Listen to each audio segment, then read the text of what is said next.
Welcome to the Dixie Doggers podcast. We're here to share knowledge and heritage. We hope y'all enjoy. Southern Cross. It's the best cut gear in the business. We run it on our dogs. Hit up Dave Williams at Southern Cross Cut Gear. Go to www.hogdoggear.com. If you're looking for Brahma and Brahma Cross cattle, Marc Rankin with the Rankin Ranch 38 Cattle Company, he specializes in them. He is the man for the job. He's based out of Oglethorpe County, Georgia, and you can contact him at 407-832-2077. If you're buying or selling land, farms, or hunting property, these folks know land. Phil Wilson with UC Hunting Properties, 678-791-3483. All right, everybody. Nate Joey here back one more time doing another show, Dixie Doggers podcast coming to you. We got a guest on with us tonight. Been around the more patchwork Catahoula dogs for a long time. I'm sure he's had every color Catahoula because that seems to be a big thing now is the color. Well, guess what, folks? That color don't catch the hog. You know? No, it doesn't. Mr. Plummer, tell us a little bit about yourself. Where you from? How you got into this stuff? Just the whole 9 yards. Lay it out there for us. I'll give you a little bit. I don't want to, toot my horn terribly, but I consider myself a bloodline man. Yes, sir. Because we've had the same bloodline. Now we have crossed out over the years, which you have to. If you've got a bloodline, you get in genetic trouble if you don't. I've done a lot of things, wore a lot of hats in my life. I've been everything from a game warden to a chemistry, physics, and biology teacher. I've been a bond and a stockbroker. Matter of fact, I'm a mortgage lender now and a realtor. But we've done a lot. I've built custom homes and all that. But we raised 8 kids, had about 100 foster kids come through our house in about 10 years. We love church and keeping the kids headed that direction and doing good that way. But one of the great passions of my life is a Catahoula dog. Like I was telling you a little bit ago, Sonny Summers in Alpena calls me the godfather of the Catahoula. And I used to kind of cringe when he said that, but I'm getting old enough. I'm about to wear it, I think. But I do love a Catahoula dog, and it's not just. And I've trained canine police dogs, about every breed that's popular at the given time. From way back in the day when it was Doberman Pinschers, and then we moved into. Of course, German Shepherds and Rottweilers German Shepherds always been a part of it, but they even tried Rotties. And then now they've got the Dutch Shepherds, which everybody calls the Belgian Malinois. I've trained Schitzen training on obedience and other things for everything from standard poodles to Chihuahuas. So I'm not ignorant about dog breeds and what they're capable of and what they can do and what you can expect them to do. But I will say this, and I'll break into it this way. I believe to the bottom of my boot soles that the Catahoula, if he's bred right, now that's key because the Catahoula breed is under attack today and has been for years. Yes. And I'll explain that in a little bit, but it's probably the most cross-trainable dog breed that is available today. I tell people, especially with my dogs, I said, to call a Catahoula dog is like calling a game rooster a chicken. It's true. They're both, a game rooster is a chicken. He's just the most different chicken you're ever going to run into. Yeah. And it's kind of the same thing with a Catahoula dog. Now, a lot of people may have exposure to Catahoula dogs, and it hasn't been good. And when I said the breed's under assault, I mean, we've got so many hobby breeders now that are breeding pretty dogs, and they don't want, I promise you, they don't want a dog that acts like one of my dogs. Mm-hmm. They want to act like a French poodle and look like a Catahoula dog. And I've got a saying, boys, and you may have to bleep this out of your podcast, but dog feet's high and 22 bullets are cheap. That's a fact. So if we don't proceed that way, you're going wrong right off the bat. You've got to be able to cull through your dogs if you've got a breeding program. A lot of guys out there, and when I was a game warden, and I don't hate guys, cut in anytime. I'm just talking. No, wear it out. When I was a game warden, they did a study, and only 8% of the United States population hunted at that time, and that's been several years ago. And our kids are chasing video games, ball games, and movies, and all that stuff instead of getting in the woods and hunting anymore. And if they do hunt, a lot of them are not dog hunters. So we're a very minority, and so again, we try, and I call it a product because it is. We try to produce a product that is very high drive, highly intelligent. If you know anything about a Belgian mountain wall, one thing they're noted for, you see the video clips on YouTube and all of them running up trees and running up buildings and that kind of thing. No kidding, I've sold Catahoula dogs to people as puppies that had Malinois, and the Malinois will be give out laying on the ground with the puppy trying to drag him around by the ear or something. I mean, they're high drive, but I also want them to be intelligent. And what I mean by that, I tell people, I talk to my dogs, and they don't speak English, but they understand it pretty well. And so we can direct, and and I know one of you guys' great friends is Pat Louie, and I know he is all about an F1 cross, like on a running dog, and I can see the advantage to that. I'm not one-eyed and stupid. Well, some people may say that, but I mean, I don't perceive myself that way. But here's why that I bloodline raised Catahoula dogs. For one thing, can you make an F1 cross and make it if we're talking hog dogs, and make it a hog dog? Absolutely.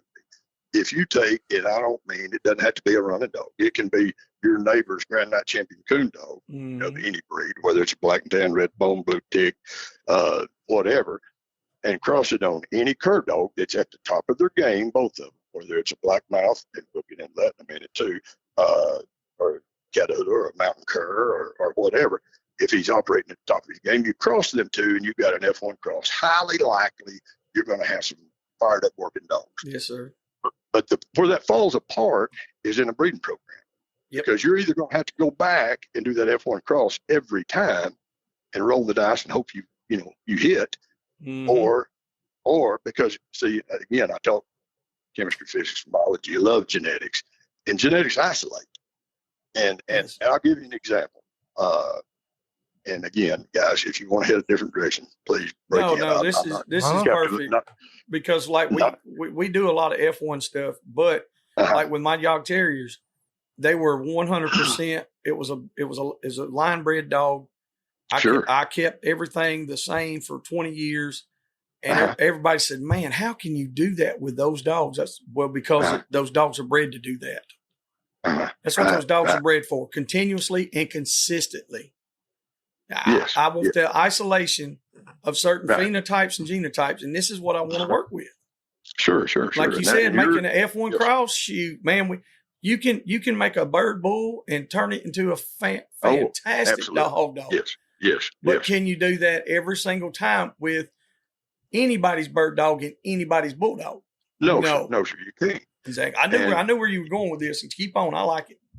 Well, I'll tell you, and I'll give you an example. There's some old boys down there in southern Carroll County, northwest Arkansas down here. I used to talk with quite a bit, the Davidson brothers. And they're good guys, but they're like a lot of hunters. I mean, there's dog men and there's guys that hunt dogs, and there's a distinct difference.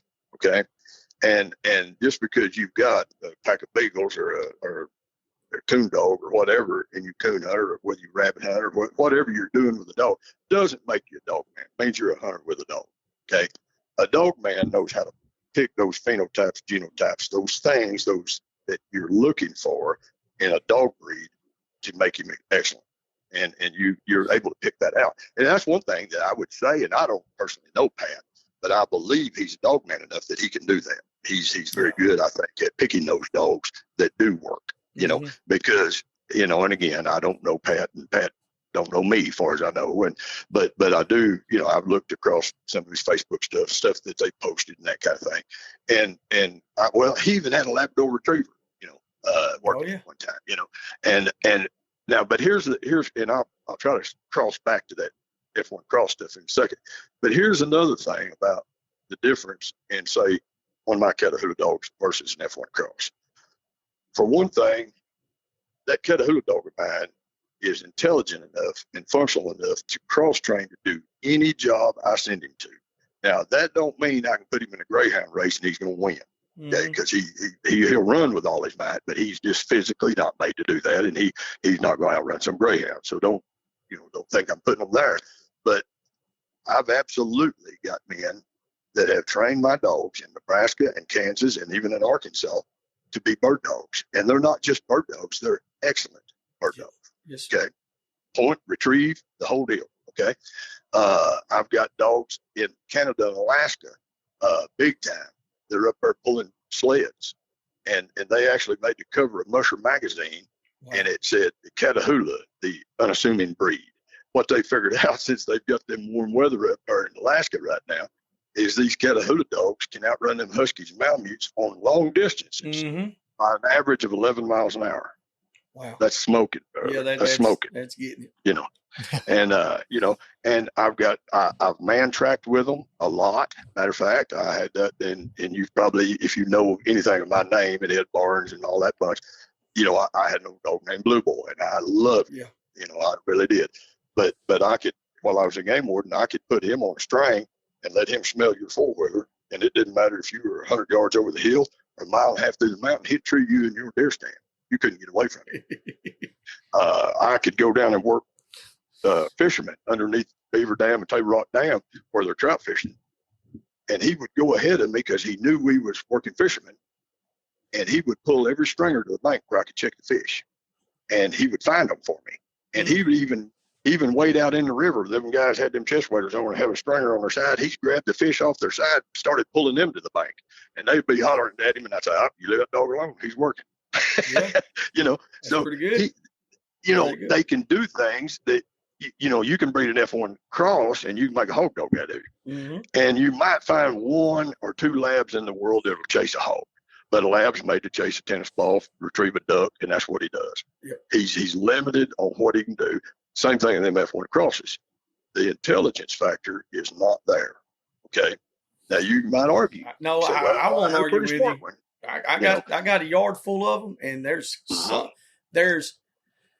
out of a dozen that we have right now, young dogs, real young, everything under 2 years old.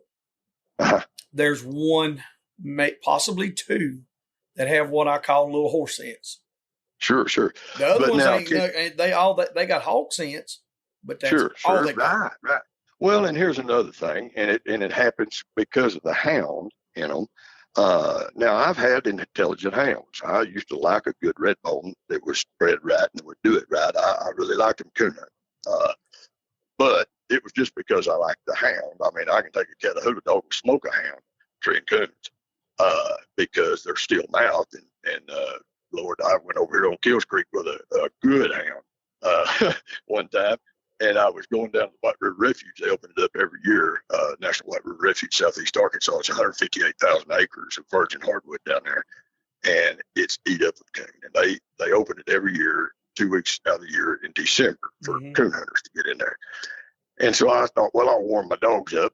And I had a red bone that had timber chopper, woodpecker, and milk red fireball all in the pedigree.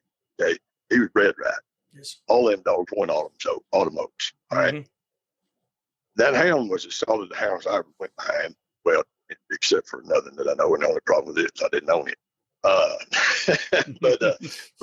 But you could kick him out, and could he go find a coon? Absolutely. Was he good at it? And if he's hunting against hounds, he's liable to get first strike, first tree on you pretty quick.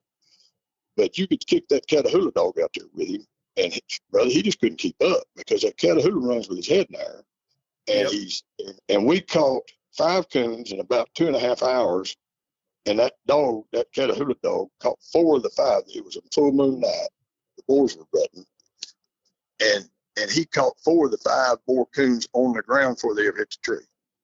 I like and that. Killed them. Well, I mean, he's cruising the track so fast. By the time the coon figures out he's home, it's too late. Got his tail in his mouth. Can't help it. I can't blame him. I'd catch him too. Absolutely. That's a little different than, hook in the wood and, fur in the teeth. Oh, man. Yeah. But so after we've done that, and I've got a picture. It's an old picture, but I've got a picture with all them coons laid out that he caught like that, and so and I used to. Now, as Chris Powell, he laughs at me. I used to own her. I had one plot hound in my life, and that I hunted. And he, for a plot hound, he was good. He was no branded bird plot. And I thought I was going to have to shoot him right off the bat because he was running behind them Catahoula dogs, and he was chop mouth, and he was just chasing them, and he was sight chasing them Catahoula dogs because he couldn't put his nose on the ground and keep up with them. And so, but he finally got to where he got over that, and he would, sure enough, and he was one of the fastest plot hounds I ever seen run a track. And it was simply because I put him behind them Catahoula dogs, and he had to get his head in there to go, or he was left behind, and he learned to run with his head in there, and he did it, so, I like that about him. Yeah, that's cool. But back to the F1 dogs and the hounds, they're not cross-trainable to do all that stuff. You can't go work cattle with them today, tree coons and squirrels with them, or coons and night squirrels in the morning, hog hunt in the evening, whatever. You can't multitask them like that. Now, you might take a hound and tree coons and squirrels and may hogs with him. I mean, he can do that, but you ain't going to send him out there to go find cattle most of the time. Now, I know there's guys out there right now with bells and whistles going off. Oh, God, we had a hound one time. He would track cattle and buy cattle. Yeah, but that's the exception rather than the rule. You're going to have, exactly. The people. That's why it's a rule and not a law. Yeah, there's a lot of people that will contest it. And I mean, like I said, I argue, I hate to even use the word argue, but I did for years about the Yog Terrier. Yog Terriers are small dogs. They're wiry little varmint killers. Gritty. Okay, well, mine were not. Mine were 35 to 40 pound monsters, and I could rig them. I could road hunt them. I could dry cast them. I could put them on a single track. They could take a track as old as any dog that was around. Didn't matter what kind of dog it was. They were the exception to the rule. But everybody wanted to compare theirs to what we were doing. I was like, you can't, because this is not the norm. Well, what you got to look at, on that is the bred-in instinct of that dog, the bred-in intelligence of that dog, and of course, behind that would be stamina. Yes, without a doubt. But you've got, and another thing is, say for instance, do you know Scott Alls? Scott Alls, I know that name. He started the Dixieland bloodline. Yeah, he started the bloodline that I continued on. Oh, okay. Well, he works. He's a biologist. I don't think. Does he work for Oklahoma right now? I don't know if he's Oklahoma or Missouri. That's where I met. See, we used to have 4 states meetings with Kansas, Missouri, Oklahoma, and Arkansas. You've met him, I guarantee you. Well, that's who started the bloodline that I continued on. Okay. And I don't know what he done. And see, Scott was using him as a versatile dog. He would take him to work with him. When they were trapping hogs and stuff, these dogs, they weren't rat killers. They were hog dogs. Sure. And so I bred the biggest to the biggest. And you can grow them that way. Yes. And so everybody's like, oh, no, you added something. No, I didn't. I added 20 years of my life to it. It's what I added. Absolutely. So I understand that. But could I take them and work cattle? I personally never did. There's a guy that got one of the dogs from us, and he said it made a good little old cow dog. He was just, but it was by itself. It was a one dog show, a one man show. That's a big thing. It doesn't sound like a lot of variables, but that's a lot of variables that come into play when it's one dog and one man on one farm. You can look at nature versus nurture, and I'm gonna get a little bit, theological on you if you want to use that term. But if you look at, say for instance, when I was in college, there was a psychologist, and he said that all behavior is learned behavior. He's the guy that said, you give me a boy until the age of 7 and I'll show you the man. Okay. Well, it's not all nature and it's not all nurture. It's a good combination of both. And you can take the best bred dog and put him in a place where he's not going to be used, put him in a 10 by 10 chain link kennel for his whole life, and break him out when he's 8 or 10 years old, and you got nothing. Okay? Exactly. I don't care how good bred he was. Okay, he didn't have opportunity. You can take a mediocre bred dog and use him to death and make a half decent dog out of it, especially if you go to Texas. Amen.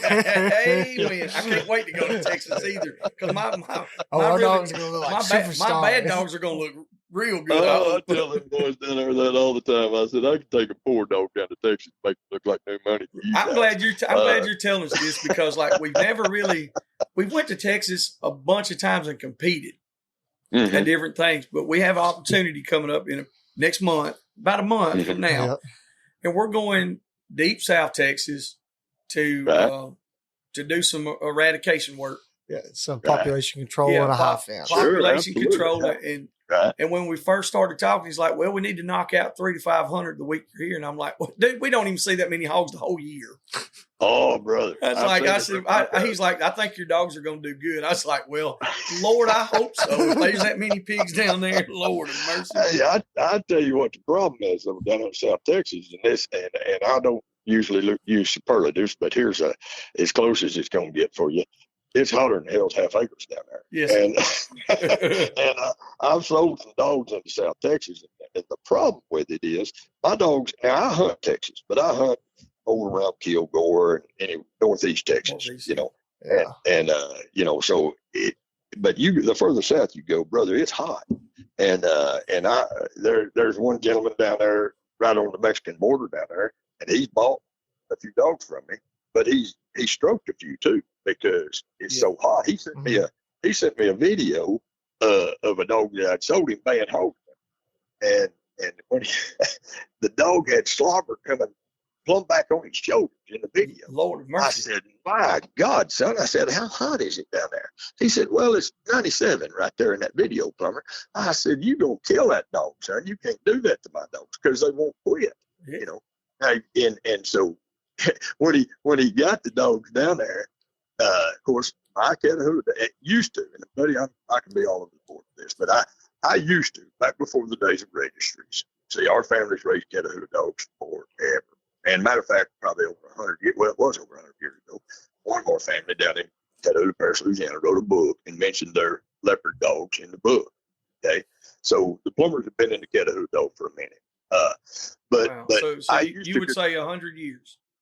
Well, our family, family wise, that's what I mean. Like say, like we got into this with Mr. Bob Plott, discussing the heritage and the history. Mm-hmm. Right. That's my favorite thing. I don't know why. I used to care nothing about it. All I cared about was a good dog and catching pigs. Hey, I'm going to talk about that in just a minute. You just hold the footnote on that one, because I've done a little research on that. But anyway, this old boy, he got the dog down there. I used to look at a bloodline of dog before the days of the internet, and because these dogs were bred, these Catahoula dogs, we call them Catahoula. They didn't always call them that. And I'm going to fly right in the face of the NALC and all that bunch down there in Louisiana. I just hear them falling apart. But they tell a fib how that place down there, and it goes nationwide. And especially these bunch of young people and new people into the breed, they don't understand. They hear it. And if they hear it or read it, they take it for fact and they don't check it. Okay. But they'll say out of Louisiana down there, out of the NALC, they say that these dogs come from Hernando de Soto's war dogs, the Mastiffs and the Red Wolf and the Greyhounds. Well, I got a little problem with that, and I'll delve into that in just a minute. And I'll kind of line that out and straighten it out for you, just according to historical facts. Okay, I'll walk you back through that a bit. But anyway, I used to look at a bloodline of dogs. I could see a dog, and I could tell you where he come from. I could see a cracker cur and tell you right off the bat that thing comes from Florida. That's a cracker cur. Or I could see back in the day, at one of Mr. Chester Wager's dogs. Actually, that's a Wager bred dog, or an Aubrey Aiden dog or whatever. But see, because used to, these dogs were bred by bloodline men, basically in isolation. And because we didn't have the internet, your dog might be famous for 3 to 5 counties around, but nobody beyond that knew of it. Mm-hmm. And so when we got the internet, it brought on a convergence of all these dog bloodlines crossing with each other. Now we're getting a more standardized looking Catahoula dog. I don't know that we're getting a better Catahoula dog out of it, but they're starting to be more standardized in their appearance, that way. But anyway, back to sending the dog down there to the Texas border. If you know anything about dogs, Texas is a yellow dog state. Yeah. They love their yellow dogs. And I've got a few things to say about that too. But anyway, there's different strains of these dogs. There's different strains of Catahoulas because just when I was talking about, I used to be able to identify where a dog come from by looking at it. That because he was bred up a certain way by that bloodline breeder for a performance dog, because he had to have a dog that would work, or he didn't have product to sell. Okay, and if you look at post Civil War, post Depression years, especially when the South was under the grip of the North and Northern aggression, if we may say, since you've been able to listen to Dixie Doggers, the war of Northern aggression. Anyway, these guys bred these dogs, and we had families all across the South that had large families, and we still have all those old homestead homes. But you might have a mom and a dad and 12 to 15 kids, and it wasn't, they had them kids to work the farm, okay? And they were so poor, they needed help, okay? And so when they went to get a dog, there was no such thing as sack dog feed or store-bought wormer. What's that? They didn't know. Yep. The dog ate what was left off the dinner table. And if you worked them boys in the field all day long and present them with a chicken leg for supper, they got a bone is all they got left. And they probably had the cartilage gnawed off the end of that, And so that dog had to perform, because they couldn't have just a dog that was a pretty dog or just a dog for a pet most of the time. He had to do something. So the dogs were bred up to keep, varmints out of your chickens and your flock and your stock. They had to go see, both of my grandfathers had marks registered at the county courthouse for the hogs that they had free range in the bottoms. Okay. In the spring of the year, you had to take your dog and go gather those pigs. Okay. So you had to have, we're going to get right off into this, what makes up a Catahoula dog. But anyway, the dog had to do several jobs. He had to be a cow dog, because you had free range cattle. He had to go find the cattle. It's like my grandfather stepped in the front porch, send over left to the bottoms. He'd go in and eat supper. About 30 minutes, and the cattle would be up the lot. Well, I've done it myself on horseback in them bottoms, and it might take 2 or 3 cowboys 2 or 3 days to get them cattle up. But that dog go down there by himself, look them up, gather them up, bring them to the house. Okay? He's valuable. They take that same dog and they coon hunt him at night, sell the fur. They squirrel hunt in the daytime for something, for sustenance, for them to eat. Because if it wasn't for squirrels, I'd have starved to death growing up. Yes, sir. So he had to do all these things, and so if the bloodline man was breeding these dogs up, he didn't want some fence jumper jumping in there and messing up, like you were talking about with your young terriers. He didn't want something coming in there and messing that up.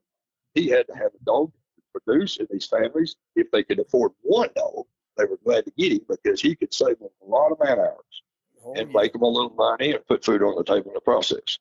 So that's kind of the way they went. But anyway, and I'll go on. And I was starting to talk about the Davidson brothers and the F1 cross, and then I'll get back to the history of it. That's where we're going to go.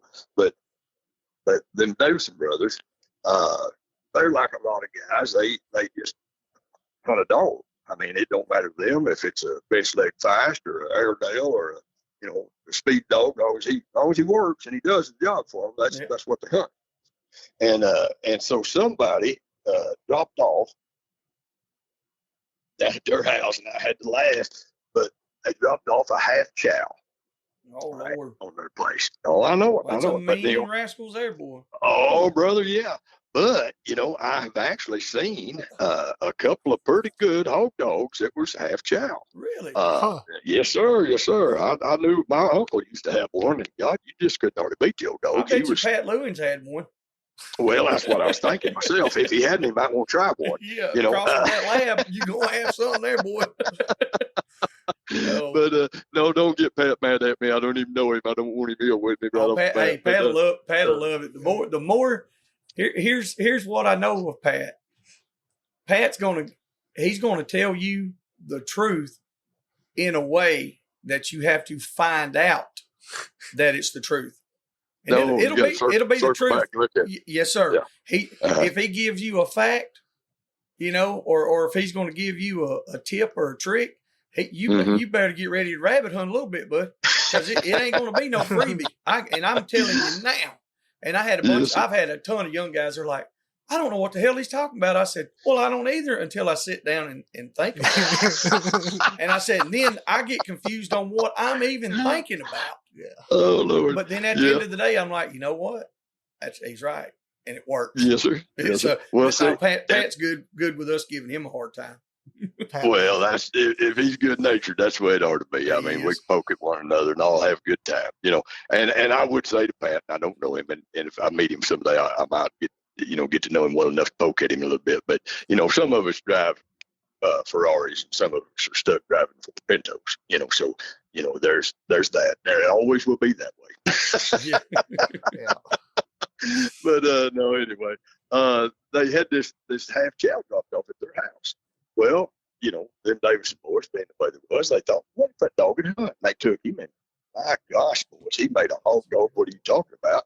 And would tree a bear. I know that dog has bit a bear in the hind end, and here recently there was a plot hound, I believe it was, with a bear climbed up a tree. That plot hound was hanging up the butt. Yeah. All right. Well, that bear dog would do that. I mean, he's fell out of trees 20 and 30 feet. You'd think he'd die, but it just never killed him. And but boy, he was a whale of a dog. All right. And then his brother had a half plot and a half yellow blackmouth F1 cross.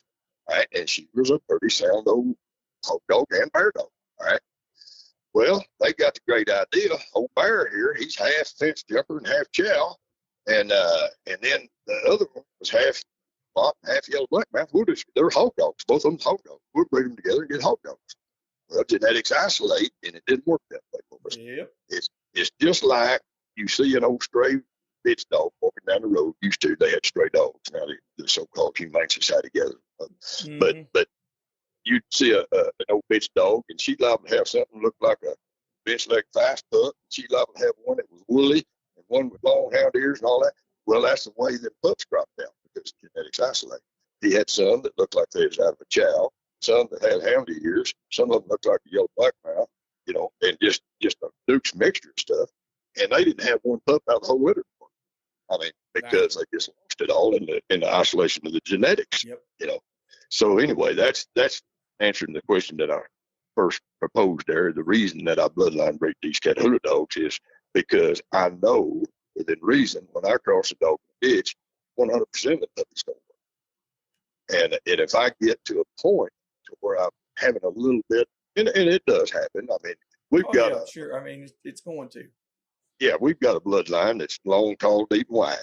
But there comes a time genetically when you've got to reach out and get a little hybrid vigor and cross to another so-called Catahoula dog and bring some genetic refreshing in and fix whatever anomalies you got going on, and then you breed it back out. I made an old gal mad one time. She had a bobtail dog, and she asked me. She said, and I was needing that bobtail genetic. I used to always have it, and I messed around, and I sold all my bobtail dogs, and I had one little old Jip, and I squirrel hunted. She was pretty as a picture, little blue leopard bobtail female, and she was doing good. And I was probably a quarter mile off the highway into the timber. And she throwed her nose in the air and left out of there. And I'm standing there waiting on her to get treed. And way off in the distance, I hear, boom. And there went my bobtail genetic, buddy. And so I thought, well, I got to find me a bobtail dog. And I got to looking around. And that's one thing. See, when I was a boy, probably a third of all Catahoula dogs was bobtail. Yes, sir. And nowadays, see, they started and this the NALC back in about 1984 had a board meeting, and I think I'm right on that date. It's right in that era. Anyway, they had a board meeting, and they was looking because they started in '79. They're looking to get the confirmation standards for what they're calling a Catahoula dog, and so one of them said, I don't know which one, I just know it to be done. They said didn't like a bobtail dog. Well, so they on the paper on a bobtail or on a Catahoula dog, NALC, it says it's a a serious fault. It doesn't disqualify the dog from registration, but it causes a serious fault. Well, now look, and I'm going to give you an example here. Let's say we've got 100 Catahoula dogs, and we're going to use 100 because it's an easy number to work with. Let's say we've got 100 Catahoula dogs that represent all the working Catahoulas in the United States. Okay, so we got 100 of them, and somebody don't like a bobtail and a third of them, so 33 and a third of them are bobtail. All right, and somebody says, well, we really don't like the bobtail dogs. Now, these bobtail dogs are part of the top performing working Catahoulas in the country, and you cull them just because they got a bobtail and you don't like the look of it. Have you helped the breed? Yes. Have you helped the breed? See, because even if you've got a bobtail dog, well, a lot of people don't understand, if they've got a bobtail genetic, you never ever breed two bobtail dogs together, because what happens is it's kind of like lethal white in the horse, if you know what that is. Okay, if you breed two bobtail dogs together, dog and a bitch, and they can both be top of the game, working good, doing good, you breed them together, what'll happen is that bitch will have a smaller litter. And the reason she has a smaller litter is because 25% of them puppies will die in vitro. Yes. And so she has to absorb them or pass them off as dead. Either way, it's hard on your bitch. Okay, so you don't want to do that, because they can actually rot in the uterus. Yes, and sir. that can kill your bitch. Okay, so but even at that, when you breed, I had a lady down in the South. I'll say that. I'm gonna be real vague about this, but because I don't want to offend anybody. But I had a lady down south. She has quite the following. They think she's some kind of Catahoula guru. And somebody asked a question online, and I don't normally. I'm crickets, boys. I don't say much on there because I can help somebody that's ignorant. Okay, that means that unknowing. I can teach them. Yes, they don't know. That's it. Right, but I can't fix stupid.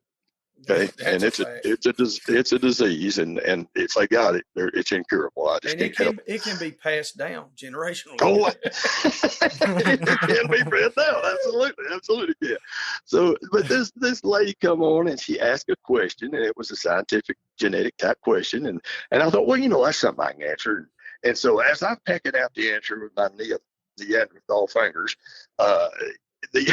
this lady down there in Texas comes on there. Anyway, the question was, can you breed two long-tailed dogs and have a bobtail puppy? And the answer is absolutely not. Okay, it takes one to make one. You got to have a bobtail genetic. Without it, you can't do it. Well, this lady comes on there and says absolutely you can. She said, I bred two long-tailed dogs and had a bobtail puppy. And I just come on there, and I hated to do it, but I come on there and I said, well, you had a fence jumper. And because it's not possible. Okay, but when you breed a long tail to a bobtail, you will get a 50% litter, 50% bobtail, 50% long tail. Now that's an average over the course of the life of the bitch. Okay, you may have not every litter. Right, you may have 7 long tails this time and 3 short tails, and the next one it may be just the opposite. But over the life of the bitch, and it pretty much most of the time in the litter, it will be a pretty close on average. Okay, but even if they get north or south of it, it'll still average out over the bitch's life. So, but if you breed 2 bobtails together, you still only get 50%. 50% bobtail, 50% long tail. So you never want to do that. So that's just a point for those people out there that may have a bobtail dog. But anyway, back to the lady had this bobtail dog, and I drove half across Texas to find him. And she brings him out there. And now, boys, it's my personal like. It's not that it has to be with anybody else. But I see a lot of these people saying, oh, my Catahoula weighs 90 pounds. My Catahoula weighs 120, 110. I'm sorry, I don't want one. Okay? Because it's like putting a 400-pound fat man in the Boston Marathon. He can't run. Okay? And so the most I want one of my Catahoula dogs weighs about 80 pounds. And they're the ones I call my run and catch dogs. Okay? And so anyway, she asked me to look her dog over and tell me what I thought about it. And I said, ma'am, you don't want me to do that. She said, no, I really want to know. I said, no, you really don't. You don't. I'm telling you, just, he's your dog. You like him. I love him. But that's the way it is. And I told her, and I really made her mad. I said, I'll tell you what's going to happen. If I breed my bitch to this dog, I'm going to breed your dog plumb away, everything except that bobtail, in about 5 generations. He'll be gone. I'll breed everything about him. He's coon-footed. That'll be gone. He's 90 pounds. That'll be gone. I'll cut. I can pick out those phenotypes and genotypes, and I can breed away from that. Just like you bred your yags up. You can breed them back down. And so she didn't like the fact that I was going to breed her dog plumb away. But anyway. Now, in talking about the F1 crosses and the Catahoula dog, when you take your F1 cross out, or a hound, and I don't care if it's a running dog or a tree dog or what it is. Now, there are some hounds with some intelligence, if you spend enough time with them. But a lot of the hounds could care less whether you're a part of the deal or not. You kick them out, they're gone. Yes. They'll throw dirt in your face, and they're out. But I like a dog that hunts. Not necessarily hunts with me. Not that he's got to be with me, but he knows I'm part of the game. Okay, and that's what I see out of my Catahoulas dogs, that I don't see out of the hound hunters. You can kick a good set of plots out, and you might, if you're in southern Mississippi, you may have to. They run 4 hours, and you may have to cut them off, in some of them old bogs down there with a bulldog to catch the hog to get them to stop. Because they just don't really care about you. They're chasing that hog. That's all they care about. Yeah, that's why you have to cut them off. You can't just get up on the ridge and call them in. Right. And so, there's those types of things. Is the reason that I don't, do the F1 crosses and the hound thing and all that. I could do like anybody else. I could take and make some dandy F1 crosses. I've seen them and hunted with them and all that thing. And I'm not ignorant to the fact that they can do it, and it's according to which way you cross them. And like Pat's talking about breeding them to a running dog. So you put some length and breadth on them. I mean, them dogs can go. Yes, they run. They do. We've got. We'll be back after a quick break. A quick thanks to supporters of the Dixie Doggers podcast: Southern Cross Cut Gear, UC Hunting Properties, Rankin Ranch 38 Cattle Company, Animal Housing Solutions, Boars N Broads, Ada Y Transport, Crockett Taxidermy and Processing.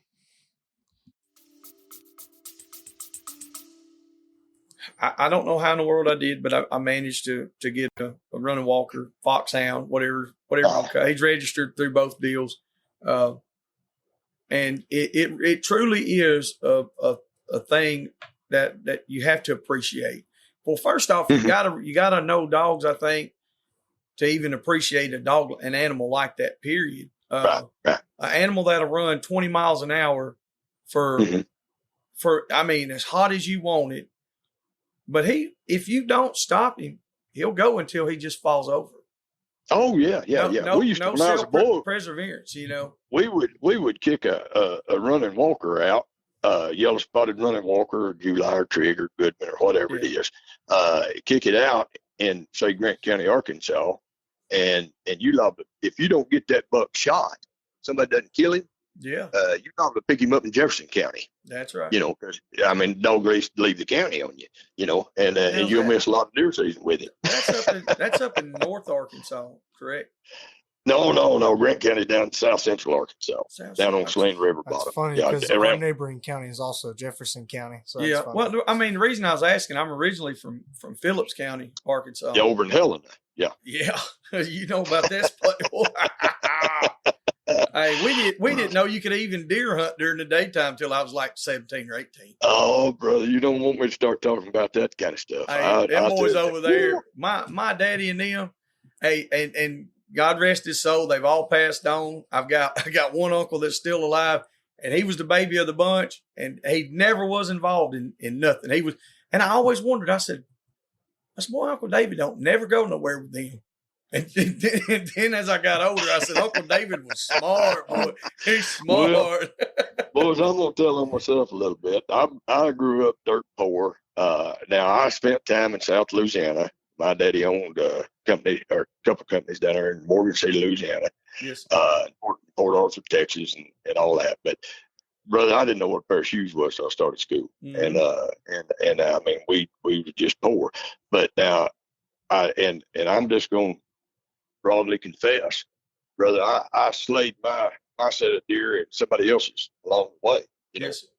But we ate them all. I mean, we that's fed a the fact. family, Yes, sir. you know, and I didn't even, before I went to work for Game and Fish, it was so bad. I was so bad at it. I'm telling you, I could go kill some deer and be back to the house in 30 minutes and have them in the barn skinning them out, you know. Yeah. But I had never bought a hunting license or a fishing license in my life till I went to work for Game and Fish. And I told my wife, I said, you better get down there and buy me a hunting fishing license. They like to check it. They go check get you fired. my uncle was 40. I want to say he was 40 or 41 years old. And he called me. He said, I killed my first legal buck. I said, did you? He said, yep. He said, I just killed him a few minutes ago. My. Well, I said, well, man, that's good. And I was like, really? He said, yeah. He said, I couldn't hardly see. He said, I came out of my shop. He said, I turned the headlights on the truck and shot him. I said, that's still not legal. He said, well, I got license. I said, it don't matter. I said, it don't matter, bud. And he said, what am I supposed to do? I said, I guess get busy real quick. I don't know what to take. Yeah.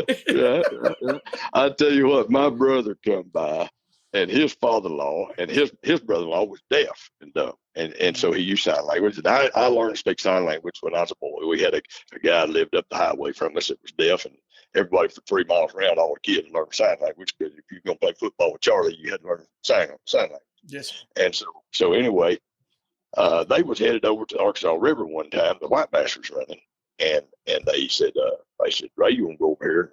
And the white bass running over there. Already know. Ooh. And they said, you want to stop by over here? We're going to stop at Jefferson and get some bait. And they all knew that I didn't have no fishing license.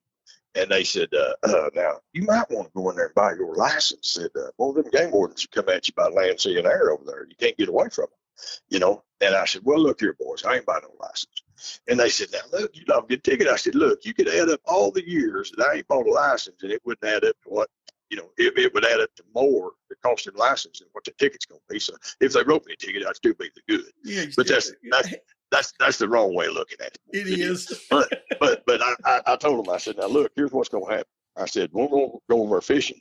Them rock jetties run out in the river. And I said, I'm going to walk plumb to the end of that jetty out there and be fishing. And I said, and if the game warden comes off the bank, he'll have to check y'all before he gets to me. And I said, when he gets to me, I said, I'm going to go to speaking sign language to him, going, boy, boy, and poking him in the chest, and I'm liable to even piss my pants. And I said, y'all just tell him that I'm mental retarded and deaf and dumb, he'll leave me alone. And they said, my God, you would do that, wouldn't you? I said, well, absolutely I'd do that. I said, there ain't no game warden in America going to write a deaf and dumb mental retarded person a ticket. Oh, Lord of mercy. Oh, my God. But hey, when I went to work for Game and Fish, I caught every poacher in our county, but I'm telling you, and probably 2 or 3 counties around. And there was an old boy that I had caught so many times, they took his license for life, which you don't need a license to poach, you know. So, yeah, I mean, that didn't really affect him a lot. And, but I come up behind him, he's a big, tall guy, about 6'4". I come up behind him in the Walmart line there one day. We had 3 officers in our county. And I come walking up behind him, and I seen him getting nervous, you know, and he'd look over his shoulder at me, and he'd look back, and boy, 2 or 3 times of that, and he finally turned around. And he said, Plummer, you bother me. And I said, well, now, Shane, what do I bother you for? He said, you know, the other game wardens, I don't worry about them. He said, but you're different. He said, I worry about you.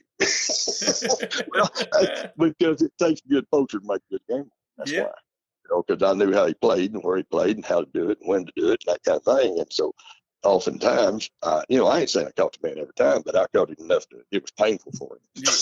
Yeah, I understand. I know one time we were on the levee, on the White River levee, and my uncle was right down through there, and it was the day before squirrel season opened. Mm-hmm. And we they were, you know, they used to ride the levee, drink cold beer, I mean, you see coons and deer, hogs, gators, whatever. Right. And there's old fox squirrel up there, in a big old river birch, had that old tail throwed up over his head, that wind just blowing, and he couldn't handle it. And he took that little old Marlin 60 and stuck it out the window and popped it. And my dad looked at him, he said, why the hell did you do that? He said, we're going to come hunt here in the morning. He said, that was a give me. So we got it. And we put it in the cooler. We ride on down. We get down there to a place called Trenton. It's right there at St. Charles, right before you get to St. Charles. And there's a little patch of woods that we was going to hunt the next morning. And my daddy, we pulled over on, there's a little bridge. And, of course, there was a guy already pulled over sitting there drinking beer, shooting turtles. So we pulled in right behind him. They're all sitting there. Keep in mind, I'm like 13, maybe. You're learning. Yeah. Oh, yeah, they're educating me. Well, game warden pulls up. They said, where's that squirrel at? All of us just kind of looked at each other like, oh, hell. And he goes up there and talks to my uncle. My uncle comes back and talks to me. He said, I told him you shot it. You're the youngest. They won't keep you. He said, they won't take you to jail. He throwing you under the bus. And my daddy comes right by me. He said, tell him you shot it. They won't take you to jail. I said, oh, my goodness. I get up there to the game warden. He said, come here, little red. That's what he called because I had, bright red. He said, come here, little red, you poacher. Get back here. So I come back there. He said, how far was that shot? I started stuttering.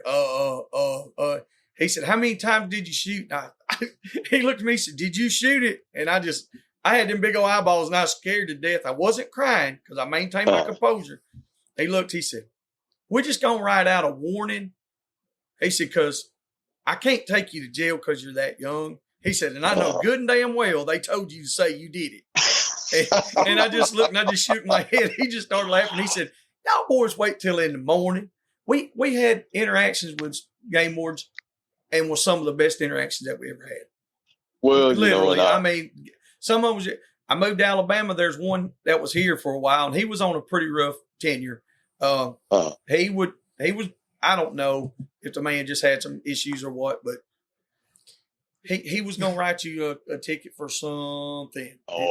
See, now I don't know about that. I tell you this. None of the other guys did. None of the other wardens here, they didn't care for him either. Like literally, it was one of those deals. Well, I hate. Yeah, I've had them that I wouldn't work with because they didn't treat people decent. Yeah. If you can't treat a man with respect and honor during the contact, then you need to find a different job. Oh no, he cussed you like a dog. I mean, he tell you how sorry he was. And, I mean, he didn't meet me because he'd have had to try to haul me to jail, and it wouldn't have been pretty.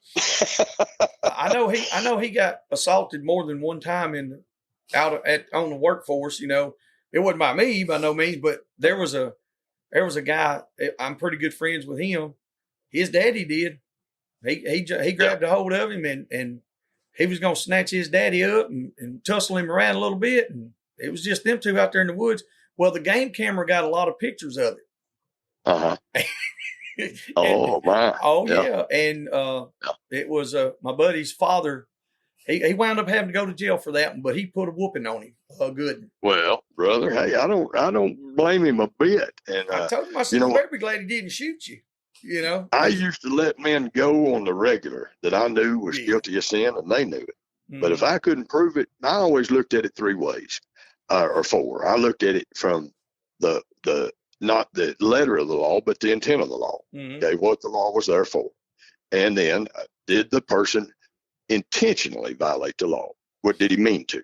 Yeah. Because when I went to work for Game Fish, there was an old man, white-haired old man, and that's how I ended up in the Ozarks. They asked me what county I wanted to go to, and I said I want to go to Carroll County, which is on the Missouri line, right up here, northwest Arkansas. They said, "Well, Plummer, you're from South Arkansas. Why do you want to go up there to North Arkansas?" Well, because I didn't want to write all my family tickets and friends, and so I had to go somewhere else. You got to live somewhere, and but anyway. I had a 100% conviction rate all the years that I worked because I looked at it not only if they broke the letter of the law and they failed that part and they failed the fact that they intended to do it. I knew they intended to, but I'd look at it and I knew my judges well enough to know how they were going to view it. And if I couldn't get past the scrutiny or the litmus test of that judge, them dudes got to walk because I'm not going in there and losing the case. There you We're go. not doing it. So I'd say, boys, we'll see you later. And down the road he'd go, and I'd catch them later, And if we did, we did. If we didn't, well, whatever. It's not mass murder. They didn't have grandma's head in the trunk anyway. It's just it's wildlife. Now there's sometimes where there are, and I know you ran into your share of them too. We won't get too deep into all that because that's a whole nother deal. But there are people out here that do this, and and they're wrong. in what they're doing. Oh, sure. 100% That's wrong. what Like hurting you the said. resource. Yes, they really are. Yeah. They're I know a cousin of mine. I ain't seen him since we was probably 12 or 13 years old. So it's been 30 plus years. And he had a rifle of my daddy's. Like I said, my daddy's been dead a long time. And he lost that rifle because he got caught. He got caught with 13 deer in the truck. What in the hell do you need? Good night. What are you going to do with 13 deer? He was selling. You think about it, yeah, see, and we've got market hunters, and that's what, the old boy I was talking to you about that, it was in Walmart, said I bothered him. He was a market hunter. He sold velvet horns in preseason to the Orientals. He got caught in Des Moines, Iowa. The wildlife officer up there, conservation officer, called me about 3 a.m. He said, I got some of your boys up here. He told me who it was. Anyway, I told them what to look for, and they did, and they found it. Well, they went to their job site, and they had 28 Boone and Crockett sized bucks taped out and in freezers at the job site. Wow. Cost them boys over $30,000 to get out of jail. Well, they wasn't too happy with Mr. Plummer about the deal, but here's the deal. They're out there shooting those bucks, and there's guys that are working hard, trying to deer hunt legally, and they just wiped out the resource. No, when you're I'm knocking against that that. many of them out, it's hard to grow, especially in the wild. Oh yeah, absolutely. Well, let me talk to you a little bit about the history of the Catahoula dog, if you want to. No, let's get on it. All right. Well, now here's the deal. Back to the fact that these dogs were bred by bloodline breeders, and I consider myself probably one of the few left. I don't know, if there's who else. I ain't saying I'm alone on the island or anything like that. There's a lot of people raising good dogs out there, and I'm glad they are. We need more of it. But Mr. Chester Wager, I used to talk to Chester on the phone, and he's still alive. His wife died here recently. But Mr. Chester has got Alzheimer's, and he don't really know if he's in the land of the living. But back in the day, Chester produced in the 80s and 90s, early 90s, he produced some jam-up working dogs, hard-driving cow dogs mainly. And he had a good eye for a dog.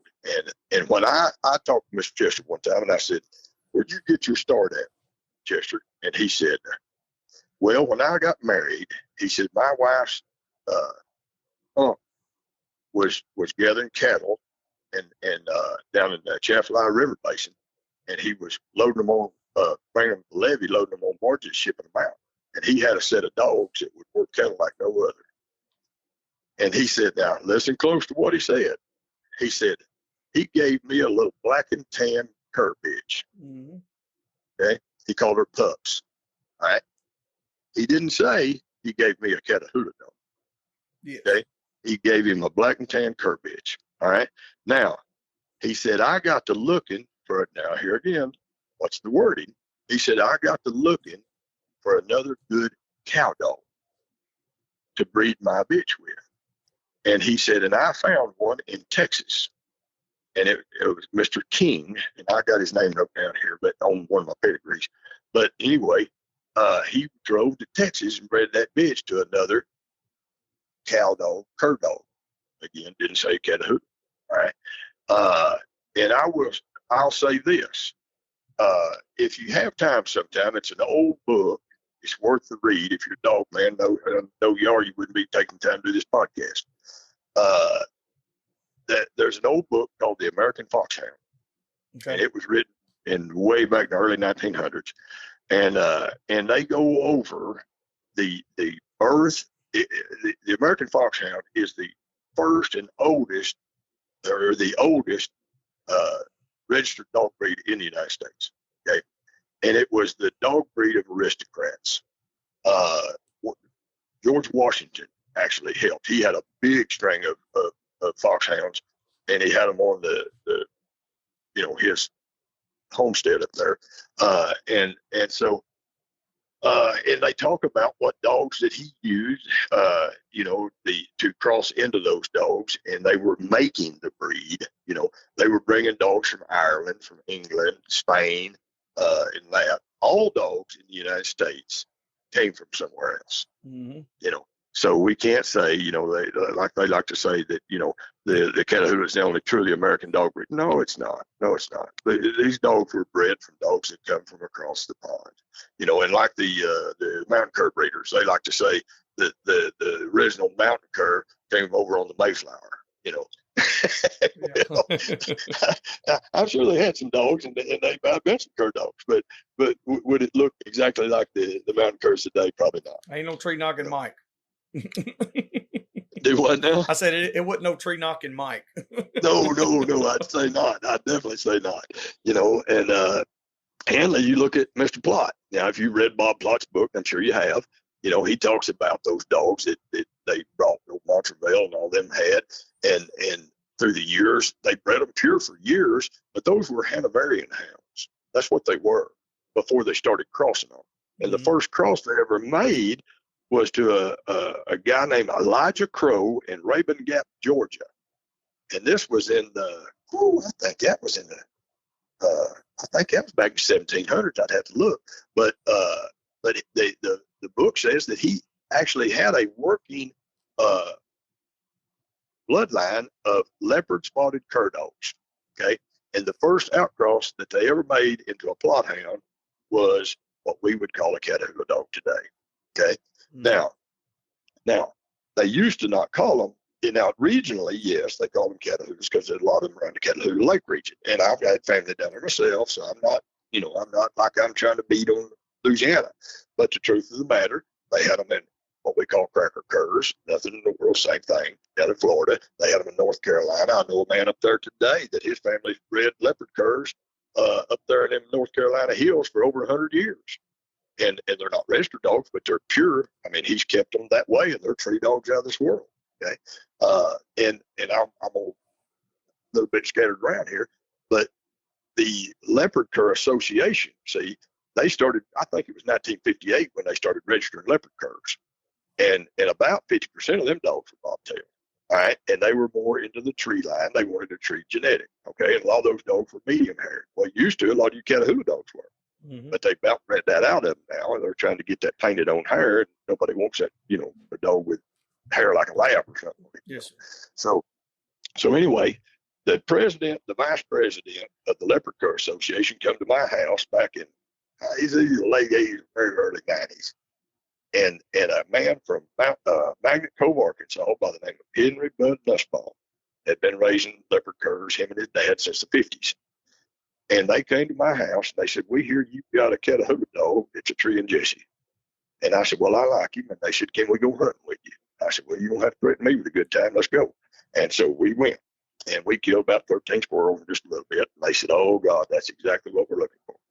And they said, Mr. Plummer, we have about bred the tree and genetic out of our leopard curs. And we've got to get it back. And we know, like that a leopard cur ain't nothing in the world but a Catahoula dog.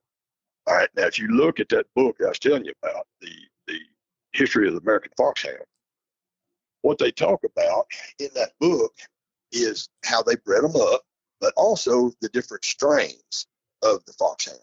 You're liable to be looking, when you go to, I like to, just because I'm a dog guy, I'm a nut, but I like to watch that Westminster Dog Show.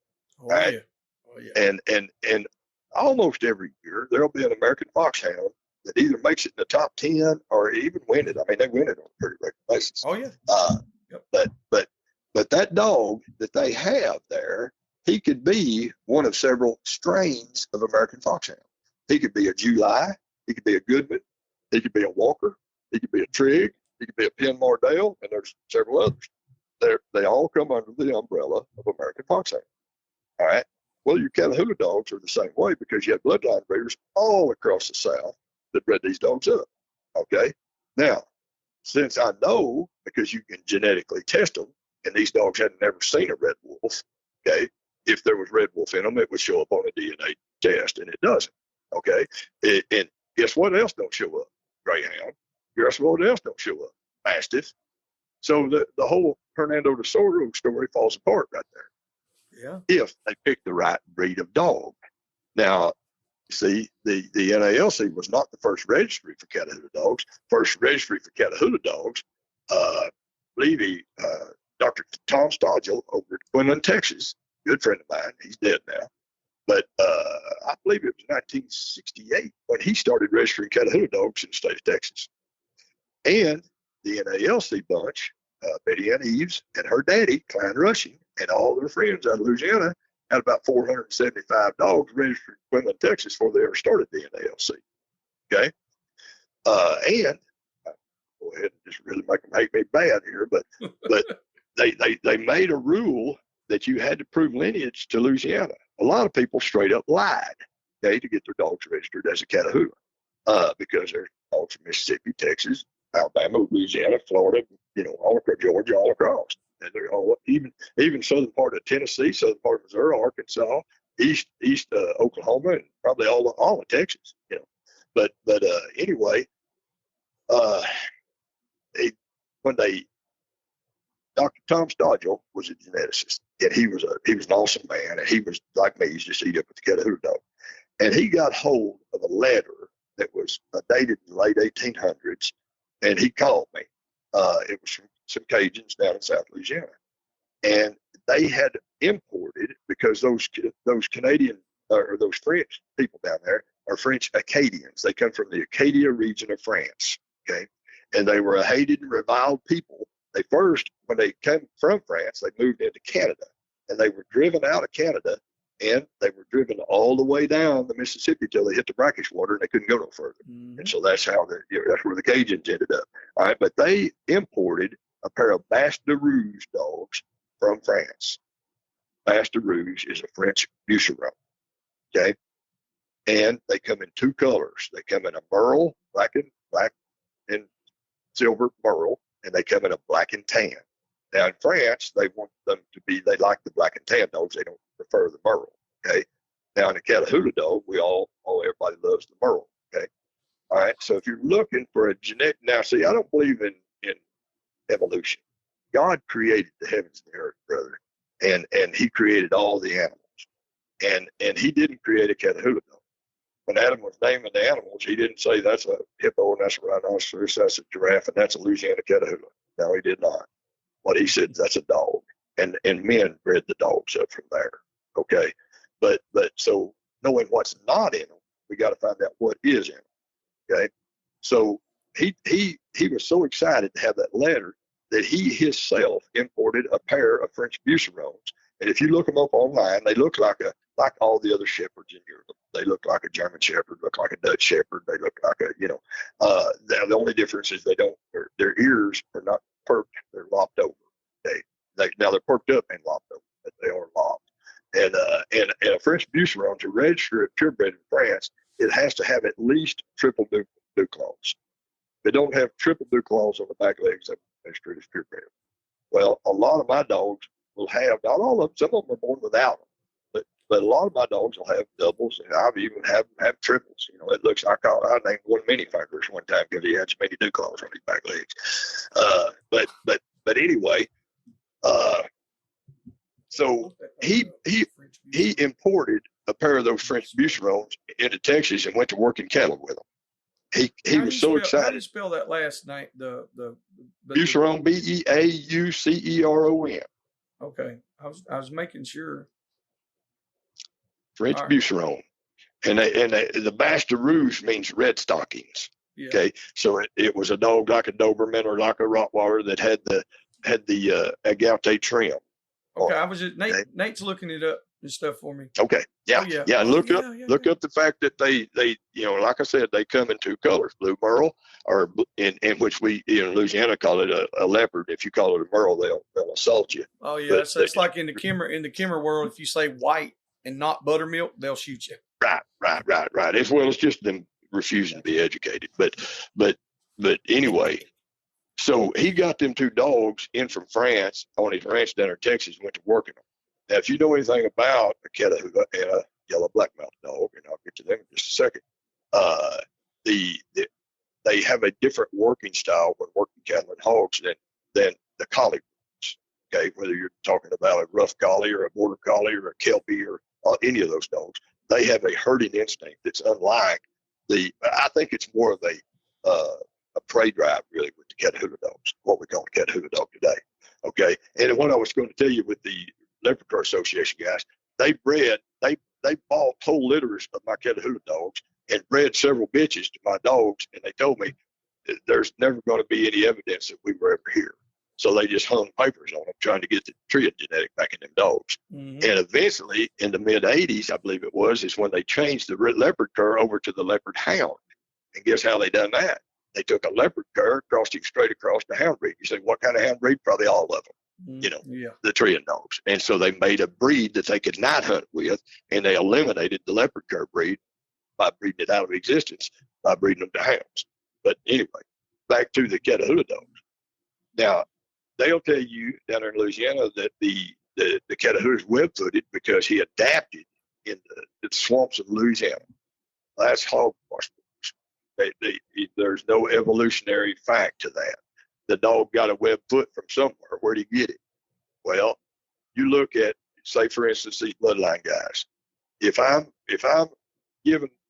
selling dogs to poor people that need them to tree coons, tree squirrels, bay hogs, work cattle, fine cattle, do all these things, I've got to have several different things in those dogs. One is I've got to have a dog, if I'm gathering hogs in the springtime in the bottoms, it's got grip. There's no dog on planet Earth that's got more grip than a pit bull.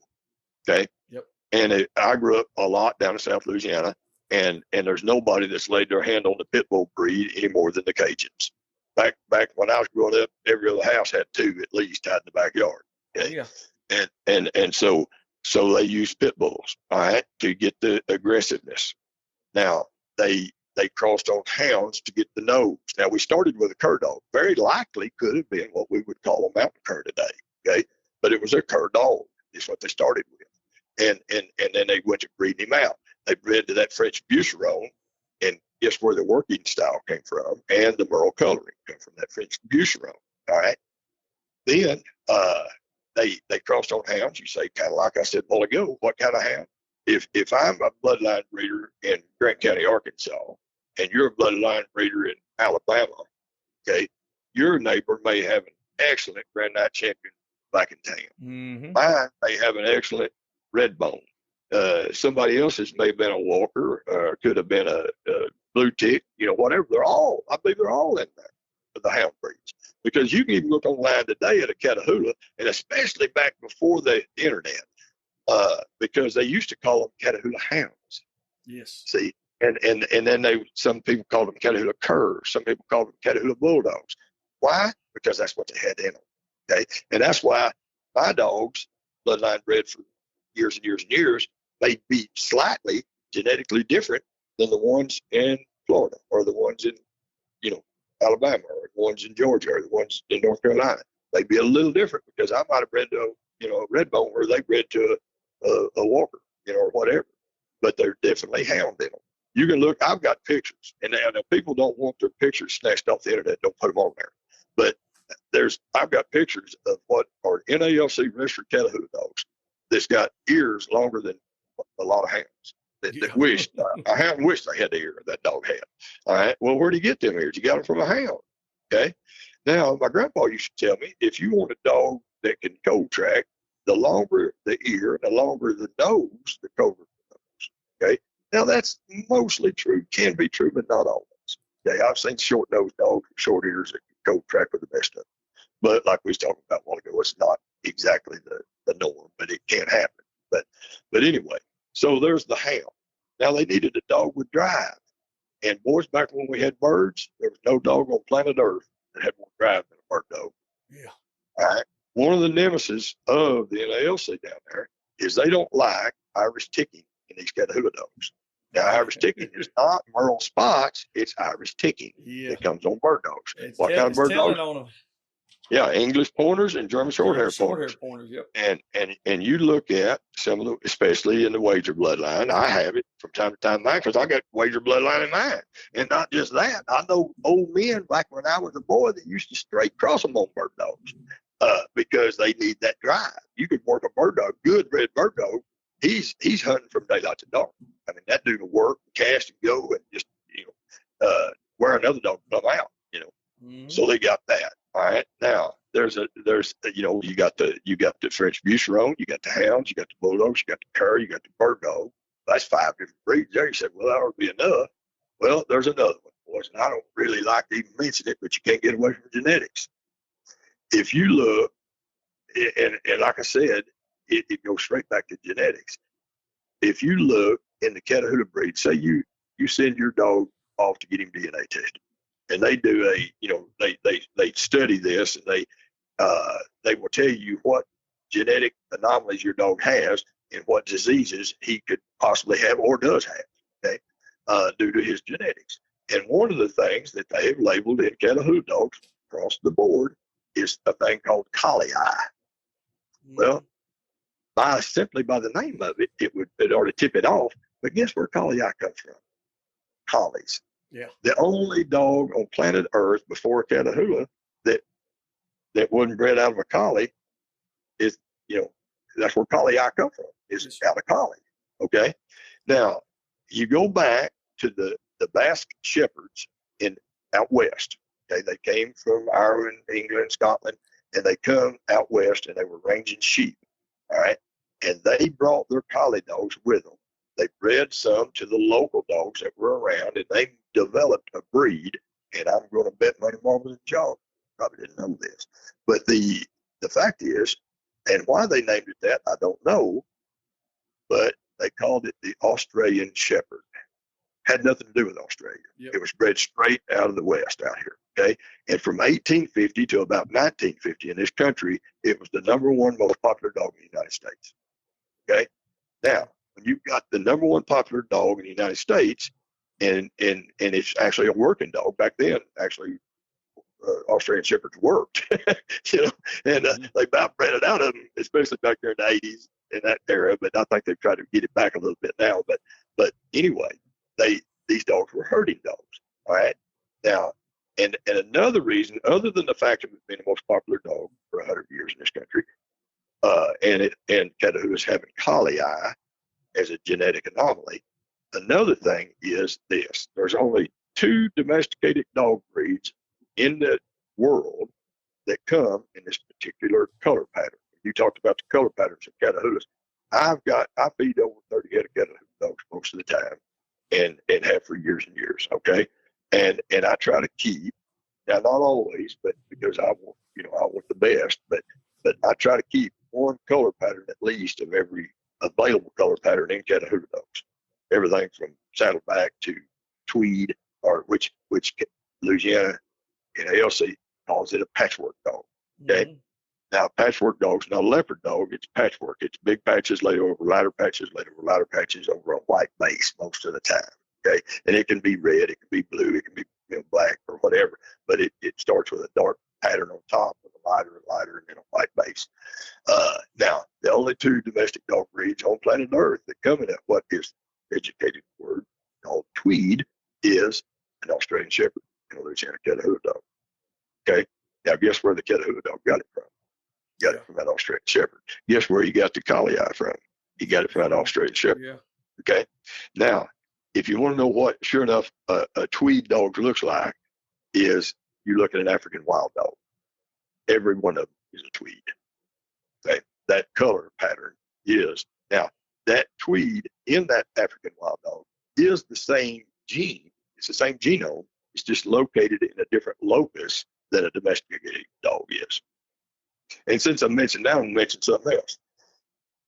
If you take, say for instance, another thing that was real popular back before hobby breeders got a hold of the breed.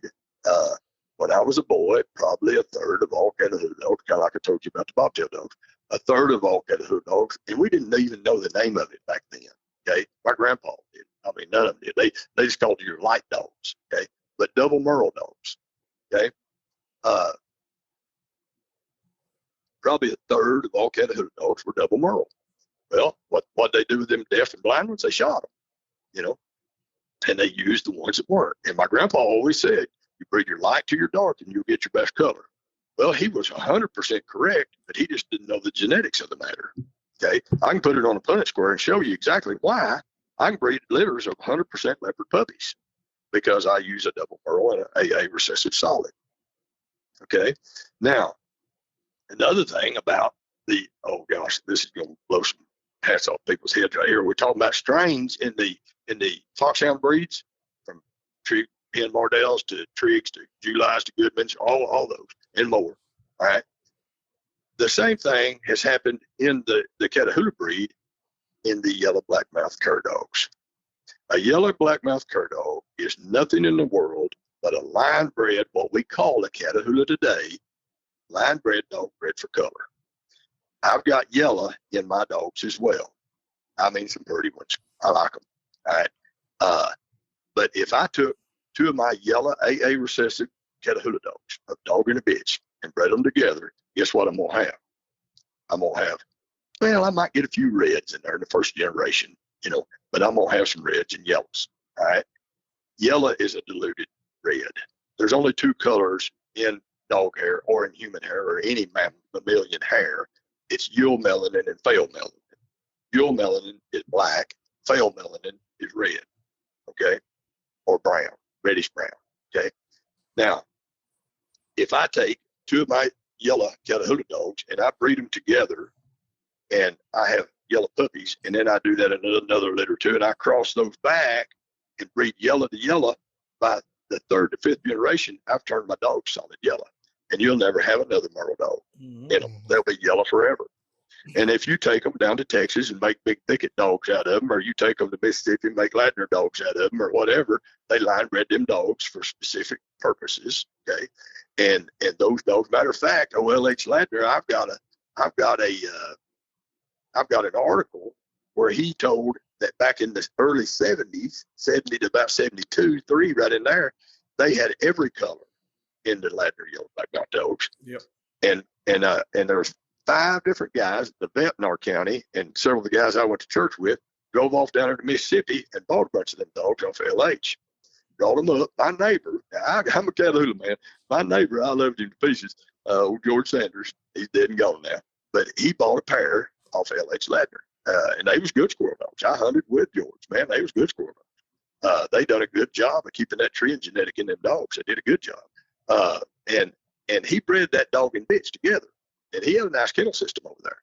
And when she had them pups, and this is years ago now, boys, she had them pups. There was 2 blue leopard glass-eyed pups as pretty as any you've ever seen come out of the yellow dogs.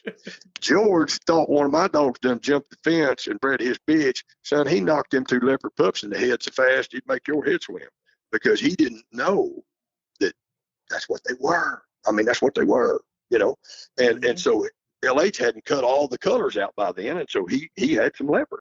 They have some brittle dogs. They got blue dogs. In your blues, they're just a diluted. They're a double D recessive dilute is what they are.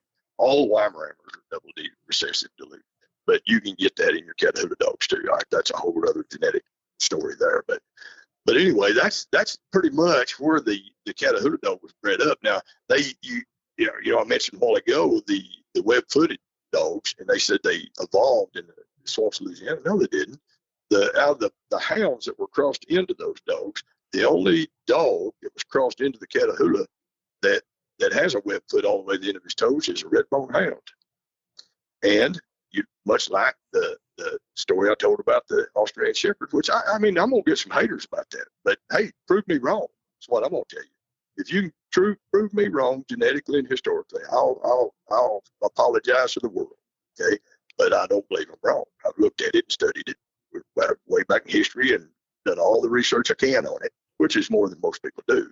Mm-hmm. And then when they brought the red bone into the mix, not only was he web-footed all the way to the end of his toe, if you're looking at a French Buceron, the only color they come in Merle is blue leopard, blue Merle. Okay, so where's the pheomelanin come? Where's the red come? In comes the red bone hound. There's where your red comes from. And so we've got red leopards, we've got blue leopards, in all these different colors now. But anyway, that's a little bit of the history of the Catahoula dog. I could breed a Catahoula up from scratch, brother. Now, I'm not going to reinvent the wheel. There's no need to, and I'm not going to spend 20 years and a bunch of money to do it. But I could, but anyway, we was talking hunting, not, I mean, there's a lot of this stuff I had no idea. I'm learning. It used to, I had some bad experiences with the Catahoulas I was around. I had only been around, and I mean, like for years and years, and I'd only been around one or two that were good. And when I say good, they were way above the average good. They were phenomenal. Right.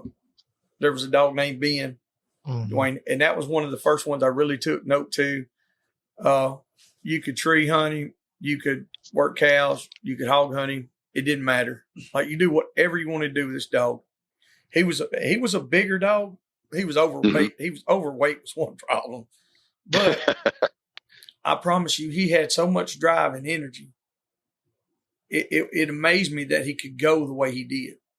And I said, if I could get a Catahoula like that, that's what I would have. Well, I found a few here and there, you know, and that's not what they were. They had that look, you know, but they were not that same dog. Right. And so I just had some bad experiences with them. Well, we've wound up with a couple here in the past few years. Nate has one right now that is named M&M. Hey, how much does him weigh? I think he's stayed about 45, 47. Yeah, he's not he's lean. I like that dog that size. I mean, you don't have to feed them as much, and they do the same job. You know, some gun is fast. He thinks. This dog has springs in his legs. Yes, he's like a cat. He's so agile. Right. And so he's on the counters or something. Like, he can figure out how to open the fridge. He's my house dog mainly. So teaching him a lot of tricks and stuff my wife has been good, but the only downside is occasionally he teaches himself something new. And I'm sure. We can't do that. We got to reel it back here and be like, oh, okay. You know, the first interaction he had with cattle, we got in a group of pigs and he was running them. And I said, oh, man, them cows are in that upper pasture. I said, oh, this is going to be a nightmare. We get up there, and him and Louie, they had all the cows bunched up except for, was it a heifer and two calves? Or there was three of them off to the side. Yeah. Well, Nate started walking out there, and they went and picked them three stragglers up and put them all in a bunch and held them. And I was like, you got to be kidding me. Like, I mean, they worked them cows like they had been doing it their whole life. Oh, yeah. If it's instinctive. They come to it automatically. And now, I don't know if y'all looked at it, but I just started. It ain't been a month or two that we've had it up. I call it the Plummer Catahoula Facebook group.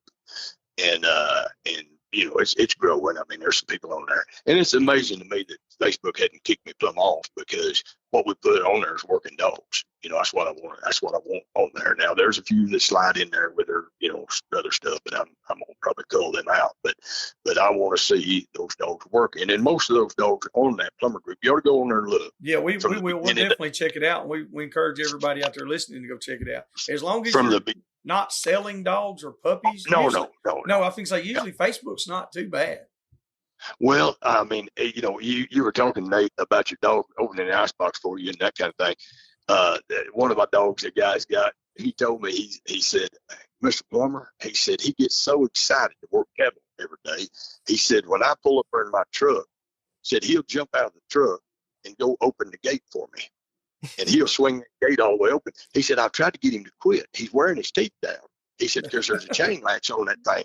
And he said, and he sent me a video of him opening the gate for him. And then he lets his truck go through, and then the dog knows he's free to go and do, you know, work the cattle and do all what he needs to do. But he said, well, but he, you know, there's a video of that on there. But there's dogs, you know, doing everything from cow decoy work to blood trailing. Now, boys, that right there is a deal. We're talking all things hunting here, and I know you're hog hunters, and we're supposed to talk primarily about hog hunting. No, we do it all. Yeah, I ain't scared of it. This deer blood trailing deal is sprung up overnight, and I'm thrilled to see it because it is a dog sport. But these guys have taught. Really, hog hunters should pay attention. I've sang it for years. But what these blood trail guys do is they'll start a puppy working a mock track, and I've got video of some of my pups. No kidding. I sold one down here to Seth Gervoy, between Baton Rouge and New Orleans down there. And he sent me a video back. He got the pup 8 weeks old. I think it was, I forget how many yards. It was, I don't know. It was a pretty long track. 8-week-old puppy, and that thing's working that track like a grown dog and better than some. Okay, at 8 weeks old. Yeah. Right. Now, Ethan Young out of Magnolia, Arkansas, he owns the Hunt Dog. Mm-hmm. He's also in the American Blood Trackers organization, and he's a judge and all that kind of stuff. But Ethan trains blood tracking dogs for people, and he's picked a Plummer bred Catahoula dog. He's named Moose. He's doing a video series from starting from nothing to fully trained, and he's going to be selling that series off. And I'd encourage any blood tracker to look into it, because he breaks it down to the ridiculously simple and walks them all the way through the very difficult stuff. And he's doing it with a Plummer dog named Moose, and he's a blue dog. And I've done that to kind of poke at him a little bit, because he had a blue lacy dog. And then I told him, I sent him some pictures of Tanya Ladner and Kurt Ladner's dogs, that tracker dog. He's a blue dog. And I sent him a blue Catahoula dog of mine, a picture. And I said, tell me which one's a Catahoula, which one's a blue lacy, and which one's a yellow blackmouth dog. And he couldn't pick, and nobody can. Nobody can. That's right. I mean, they all look the same. So he's got a couple of blue dogs, and I think he's got a yellow blackmouth and a lacy. So I sent him a blue Catahoula. But it's funny, you're talking about how all these other breeds and stuff like that, and how the culmination of them creates this dog that so many people love. Sure. I love a good yellow blackmouth cur. I do. Right. I had trouble finding good ones. I did. I actually got some rough ones out of North Texas. I liked them pretty good, but they was just too dadgum rough for what we were doing. And so we made a cross. I said, well, let's do an F1. We crossed Nathan's Catahoula over one of them blackmouth curs. Mm-hmm. And I have a Catahoula, and he's from out on the East Coast. And I crossed him over the sister to that blackmouth cur, right? The belly mate sisters. Right. So Nathan's Merle dog threw, what was it, 5 reds, a yellow, and 2 colored pups. They had 7, right? 4. Yeah, 4 reds, 1 black with brindle trim, 1 black with brown trim, and then 1 solid brindle. Okay. That's what, and then mine, which is a solid black Catahoula with just a very little brindle tan trim and a yellow dog. They threw 4 brindles and 1 yellow. Yeah. And the other day we carried them brindles to the bay pen to the plot days up here in Hickory Crossings. Well, Saturday. Yeah. And everybody said, are those plots? I said, Lord, there ain't no plots. And they just kept looking. I started to have a little fun. I even told Gary Bowen, Mr. Gary, he said, Joey, if I didn't know no better, he said, I'd say them was little plot hounds. I said, but he said, but I know better. I said, yeah. I said, we know better than that. I said, I started to slip them in on that puppy bay. They yap a little too right, right. Ball. When they went in there, them dudes was on, and they're tiny. They're like 7 months old. 6.5, 7 months old. And they went in there and made like grown just dogs. Turned 7 months old. And it's so weird on the colors and what you'll get out of those. Well, now hey, boys, if y'all send me your phone number, I'll send you a Punnett Square and show you how to breed dogs for color 100%. Okay. And I can tell you what percentage and how and what they'll be. I've just done this a little while, but, I tell you what, we had everybody hunts vicariously through their dogs. Okay. Oh, yeah.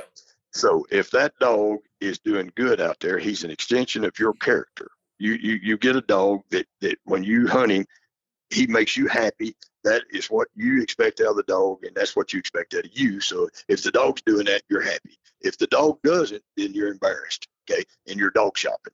And that's why everybody's always swapping dogs, because they can't find one they think matches their character, okay? No, you're right. But so that's why you got yellow dog men, you got Catahoula men, you got plot men, you got, F1 cross men, you got all this stuff, because everybody's trying to find that dog that matches their character. We went over to the Comanche Mountains over in Oklahoma, and there was an old gentleman, he's probably dead now. It's been a while back, but he was a straight plot hound man, okay? And they invited us over, and we go over there, and course, we got all these leopard dogs. We go to unloading dogs, and it's in good fun, guys. But he's mouthing them blankety blank leopard dogs, and spotted dogs. Well, we kicked out. We made a 3-day hunt over there, and in 3 days, his spot hounds never made one bay. Our dogs made hogs. Just bam, bam, bam, bam, bam, bam, bam. And after it was over with, we was loading dogs up, and he couldn't bring himself to, really say, because we wore him out. Okay? Yeah. He couldn't say, a compliment. But what he said was, "How do they find them so fast?" Well, they running with their head in the air, boys. That's what they're doing. They ain't sticking that nose down trying to suck leaves off the ground to find a hog, But now, if I've got guys that'll say, are your dogs hot nose or cold nose? Well, that depends a lot on the hunter. We was talking about environment and opportunity. But I hunt with some guys down here in South Arkansas, and all them pine thickets down there so thick you can't fall down in them. Oh, yeah. And a lot of dogs will stop at the edge of it and look in there and say, "You want me to go where?" He's in there, boys. You got to go. But they will run them wheelers down them paper company roads, whether side by side or wheeler, 45 mile an hour, and their dogs is running behind them, sucking gravel and sand down their tongue, in their throat behind them. And they'll run up there and they'll see some sign where the hogs cross the road or in the ditch or whatever, and they'll stop. Well, them dogs is running up there to catch up, and if it's old sign, well, they'll just gas it and go. Well, that dog has to pick up and go again. Well, and I told them, I said, no, boys, look here. Now, I can read sign too. And we're going to stop right here because I got some young dogs that need to learn. And we're going to work that track out. And they said, now, look, Plummer, we can get a hot track down here. We'll be bait before you even find that hog. I said, that's not what it's about. No. I said, I'm training this dog. And so they literally drove off and left me and my dogs there. And I'll get out and I'll wave my finger on the ground and I'll tell them to check. And if that dog don't pick it up, a young dog oftentimes won't, and I'll walk down that side a little ways and I'll try it again. And I'll call him and tell him to check. And I'll do that till we heat that sign up to where that dog will pick it up and go. And when he goes, then something clicks in his brain. That old sign he was woofing on way back there, there's something live on the end of it. And it ain't long. If that's all the sign you got, like here in Ozarks, brother, we got to hunt for hogs. They ain't just hanging on every bush. And so if we cross sign, we won't find the hog. So you're going to make that dog get cold nosed. And brother, I come up behind a bunch from Marionville, Missouri one time over here at the Piney Wilderness, and they had a blue tick hound with them and had some other dogs. And they was on mules, and they was coming to meet us, and we was meeting them, and they said, "Boys, ain't no need going back that way." He said, "This old blue tick, he's a good boy, and he don't miss nothing. And he got some old sign back there, but he couldn't work it out. So you're cur dogs, you might as well go somewhere else, And I looked at old Jerome McDaniel that was with me, and I said, "We're going right on down there to that old sign." And we went down there, and that old blue boy dog of mine throwed his nose in that old sign, and down the mountain he went, and up the other side, through a cedar glade, come up the other side, made a good boy hog.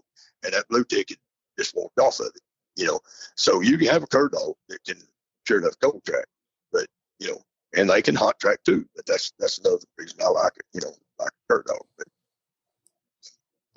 now, what's your bloodline on you boys dogs you got? We got this dog from a friend of ours, or Nate's dog from a friend of ours, and honestly, never really told us much about it. Yeah, he uses his dogs for bay pen and the woods. Yeah.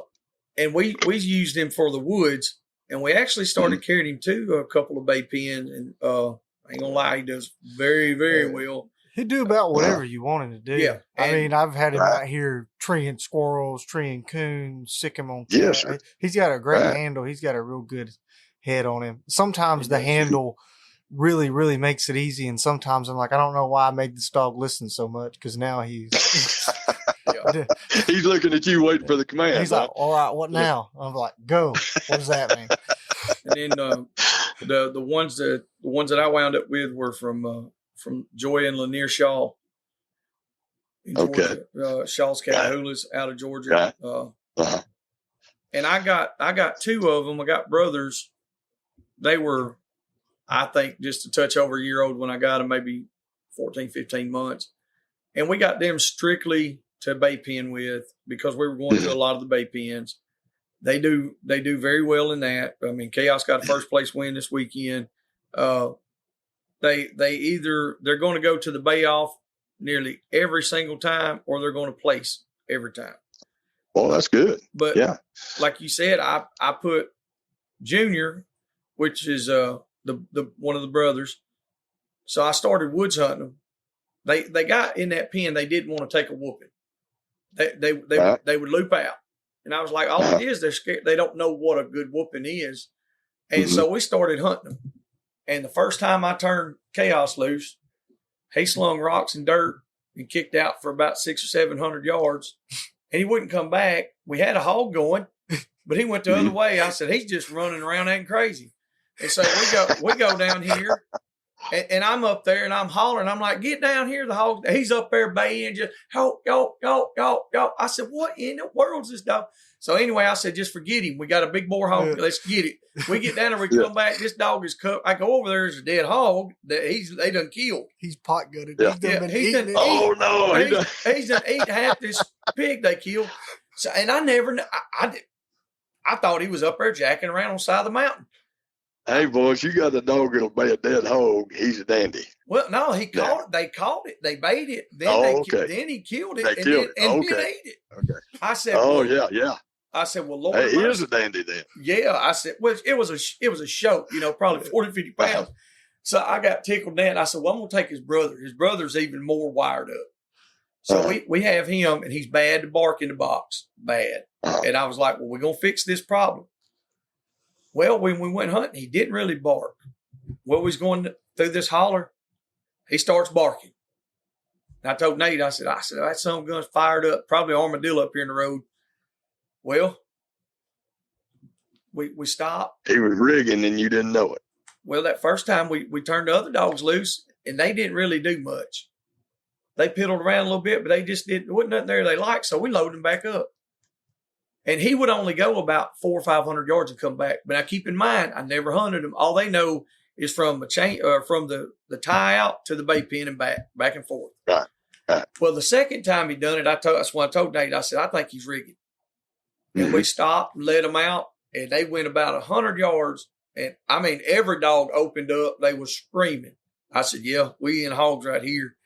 And it was the funniest thing is that dog went about 800 yards running the hog.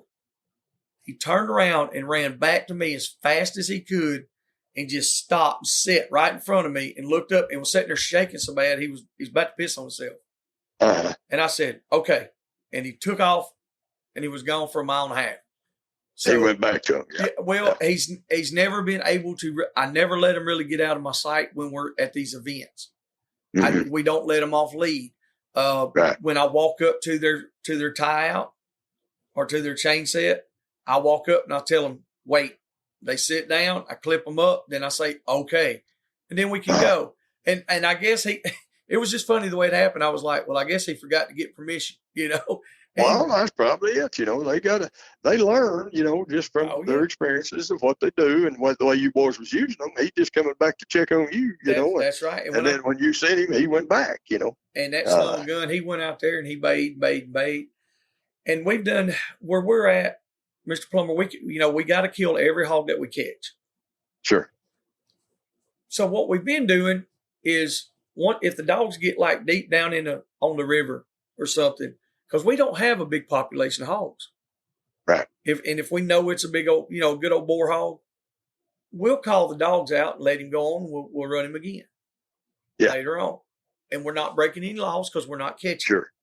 Right. But now if it's, if they get into thick stuff and they get a good meat sow stopped or, 100 pounder, we're gonna wear them out. We're gonna bring them home. But so the dogs, they're getting to, just like you said a while ago, they have to learn how to hunt where we live. Mm-hmm. Sure. And I'll tell you this, you boys are probably doing that, but see, I hunt several different states and the terrain's different and it's a different challenge for the dog. You'll make a more rounded dog when you hunt him in the desert thickets down there in Texas where you got white brush and everything down there's got a sticker on it. We're headed there next month. Or you're hunting in these Ozark Mountains where it'll jerk the want to out of one going up down in mountains, or whether you're hunting down in the bayous and the swamps or you're hunting the pine thickets or what, each one of them presents a different challenge for the dogs. Without a doubt. We hunt. But, We hunt here. We start all our dogs here in the mountains. uh, That's where we start all our dogs. Then we'll go mm-hmm. further down to South Alabama where there's more agriculture and river bottoms. Right. Then once they start producing pretty good, then we'll go to Georgia, North Carolina, Louisiana, Mississippi, Arkansas, wherever we can go and hunt. Like you said, you have to take these dogs and put them on the road in all these different geographical locations, Yes, sir. all these different terrains, all the different styles of hunting, all the different people. Oh, absolutely. Yeah. You know, what kind of style would you say that you hunt the most? Do you dry cast, or do you cast on sign, or do you road hunt or rig hunt, or? I do some of all of that. I probably dry cast as much as anything, though. Yes. And here's the deal, and it's something you kind of touched on that just a little bit, but the dog needs to understand you're part of the team. Yes. Okay, and you're coming. And see, with my dogs, well, matter of fact, I've had them that I hate it, but it's happened a few times. And I don't care if you're using GPS or you've got a beep. These old mountains up here, you'll get behind a bluff or something, and you'll get a false signal, or you'll just lose signal. Yeah. Yes, and if you can't hear them, you've lost your dog. And especially at night. And I've lost dogs in the daytime in a morning hunt, and not find them till 10:30, 11 o'clock the next day. They're still being the same set of hogs. Yes. Because they know I'm coming. They know you're coming. Now they're faithful. You got to give them that, especially when they're going 24 hours, and they're still being that same set of hogs, but they know that he ain't never failed. He's coming, and brother, I mean, and I do things, and I'm getting older and I can't go as hard as I used to. But, a lot of these guys, they'll sit around and I've been in all these locations. I hunt with different guys, kind of like y'all do. And so, everybody's got their own style. And some of these guys, they hunt different kinds. They hunt F1 dogs. Some of them use speed dogs, and you may, on your catch dogs, it may be a pit, it may be a dogo, it may be, whatever, but everything's, you just adapt to whatever hunting style you're hunting with the guys you're hunting with, Mm-hmm. And so, I kind of like that. Now, on myself, I don't even feed a bulldog. I don't feed one at all. Yes. Now, I raise what I call a run and catch dog, and brother, they'll catch a hog just as hard as any bulldog will. Yes. And now, but I don't. Where I use them is when I'm going in a place where I know these boys have educated these boar hogs to run. And if you got a running boar, you got to have something to stop him. And you got to stop him quick. You got to stop him quick. Yes, sir. Yeah. And you want to put something on there that's got enough bite power that when he bites him, that hog got to turn around and pay attention. And when he turns around and pays attention, he's caught a hog. Yeah. And so, we do that a lot. But, I've got like old Jerome McDaniel over here in the state of Arkansas. And now there's, the hog hunting sport's really come up a lot over the years, over the decades. But years ago, Jerome was probably the closest thing to a professional hog hunter state of Arkansas had. And he feeds, me and him spread back and forth on our bloodline of Catahoulas for years. But he's got into these speed dogs, and buddy, he likes it. I mean, he likes it. And he raises lurchers. I mean, he'll take it across a Russian Borzo, to an Irish wolfhound, to a pit bull, to a plot hound, to a Catahoula dog, and he puts a little head and a little set, but they're still sight dogs. Mm-hmm. It had to be super, super hot for him to pick it up and go. But he's got blue leopard dogs that look like greyhounds. And he's kept enough Catahoula in them to keep the merle color in them, But they'll sure catch one for sure, And he was talking about them one day, and he had a couple of pretty good Catahoula dogs over there, and I said, well, boy, you like him speed dogs so much. I said, he calls him a 65-mile-an-hour dogs. I said, you like them speed dogs so much. I said, just let me go ahead and buy them 2 left Catahoula dogs you got left over there. And he's got a lot more than that now, but he had got down to where he had 2. And he said, Lord, no. I said, why? He said, them's my strike dogs. He said, if I didn't have them, you wouldn't be catching no hogs. all them speed dogs would be for naught. We didn't have something to find them with. Yeah. But anyway. Well, I mean, y'all sound like y'all run dogs a lot of the way that we have in the past, and the way that we still do in a lot of times. Like you said, if we go to a place where we know them hogs are going to run and there's a good amount of hogs, I'm gonna put some monsters on the ground. Sure. and Sure. we're gonna stop them. Yeah. And that's the thing about it. And they're bred for that. It's not like I'm sending, a sheep to slaughter. I'm sending some warriors in there that's going to take care of business. Now you said, you had that dog of yours that killed some hogs, Shody type hogs and that kind of thing. Mm-hmm. I've even had a couple of Catahoula bitches. One of them in particular, I called her Shadow. She was an oversized piece of muscle, and you didn't watch Shadow bay hogs. Now she might bay a sounder, trying to bail.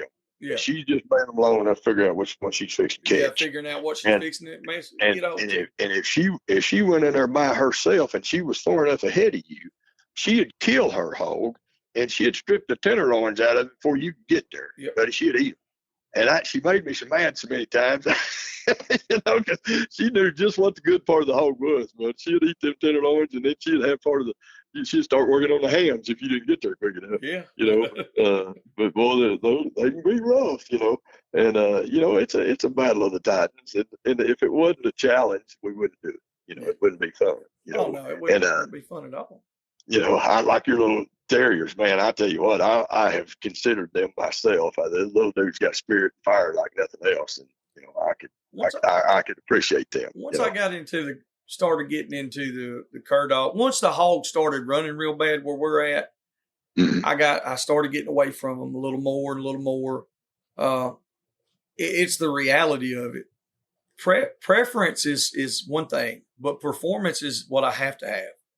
Oh, sure. And so, it's like I've got a couple of the older ones that they'll strike a hog with any dog. I'm telling you, it blows my mind every time. Like that old Oscar dog, Mr. Kiefer's got him right now, and he rigs bear for him all the time. And we used him as a strike dog, and he was getting older. He's slowing down a little bit, but he was getting rougher and rougher. Yeah. You know how a lot of them dogs get. They'll bay real good. Oh, sure. But the older they get, they ain't going to put up with a bunch of foolishness, and they're going to start getting hurt. Well, so I wanted to preserve that lineage. And we should be having a litter here in just a couple of weeks. And that's the first litter that's been bred up in 10 years. Oh, wow. Yeah. Well, good deal. Well, I did not. They were never offered to the public. These were my dogs. I done it for this reason. And I didn't want them all jacked around by a bunch of Tom, Dick, and Harrys crossing whatever else. And that's what happened to a lot of the breed. It really got watered down. And I feel like I can keep these pure, With those little jags, a lot of guys, they were so fired up that you'd kick them out and they'd fight each other. They'd killed one another, and so they got to cutting them in half, breeding them out, cut some of that down a little bit. And that's where, they diluted the breed a lot. See, ours, we never dealt with that.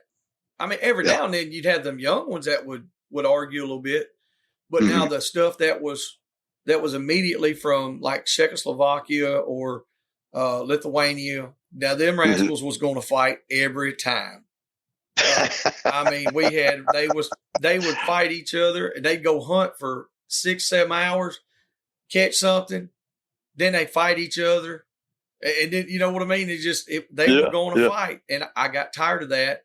So instead of watering them down, what I did is I got completely away from them, and I said, "This is what I like." And at any given time, you come out here on the yard, unless we're feeding dogs or you just pull up 30 to 40 head of dogs out here, we can stand out there and talk at a normal tone. You ain't got to worry about a bunch of barking and acting crazy, even with all the little dogs. That manners. Yes, sir. I like that. Yeah. And it's just they're bred that way. They have been for years. There was a couple of them that would yap real bad.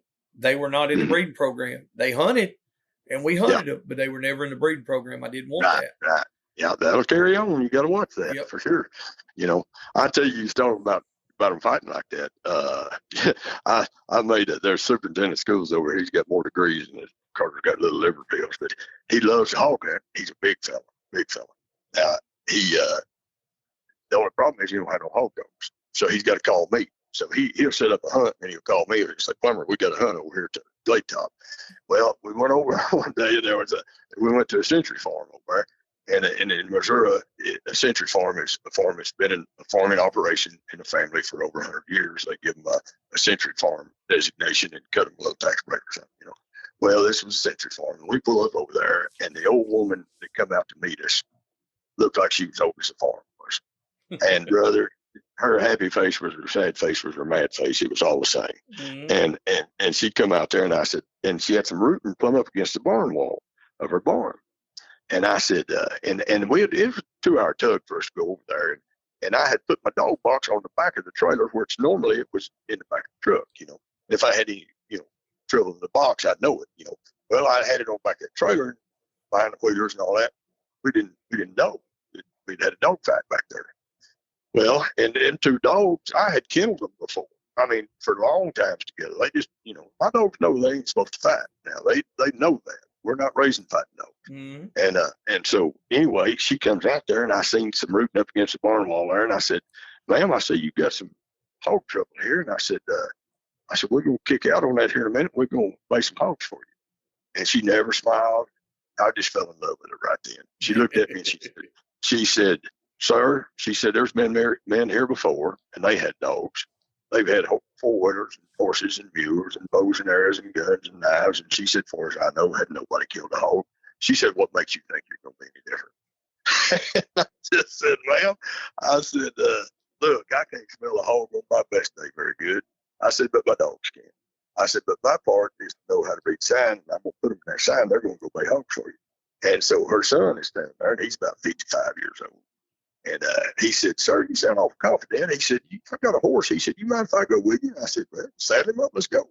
So he gets his horse. I walk back there to that dog box, boys. Joey, I'm telling you, I opened the box, and there's snow on the ground. I opened the box, and steam rolled out of it, and no dog pushed out. And I looked at that superintendent, I said, we got trouble. He said, what's going on? I said, we've had a fight in the box. And I drug them 2 dogs out of that box. Now, they was in there tight enough that they couldn't just sure enough kill each other, but they was covered in foam and blood, froth and blood. I mean, they had worked on each other in that box for about 2 hours, the way it looked, on the way over. I pulled them out of there and literally by the collar and dropped them, and they just fell on their bellies right there. Didn't even try to stand up. And that old superintendent says, well, we ain't going hog hunting today. I looked at him, I said, that's where you're wrong. now I can be a little hard now, mind you. And so he said, Plummer, he said, them dogs is whooped out. He said, they ain't going hunting. I said, they're going hunting. And I grabbed him by the collar. We crossed a little old bridge there on that county road coming in there in that clear mountain stream and that snow coming out of that bridge. And I walked out there and held him. Now, buddy, the Peter people are going to hate me here. Yeah. I held them 2 dogs out over that water, son, and dropped them. They'd either have to swim or drown. And when they hit that cold ice water, son, swimming was a good idea. And they one come out on one side, one come out on the other. I said, all right, boys, let's go. And one of them dogs, yes, sir. One of them dogs carried his right front leg and didn't put it on the ground all day. And we made the hair off a hog, son.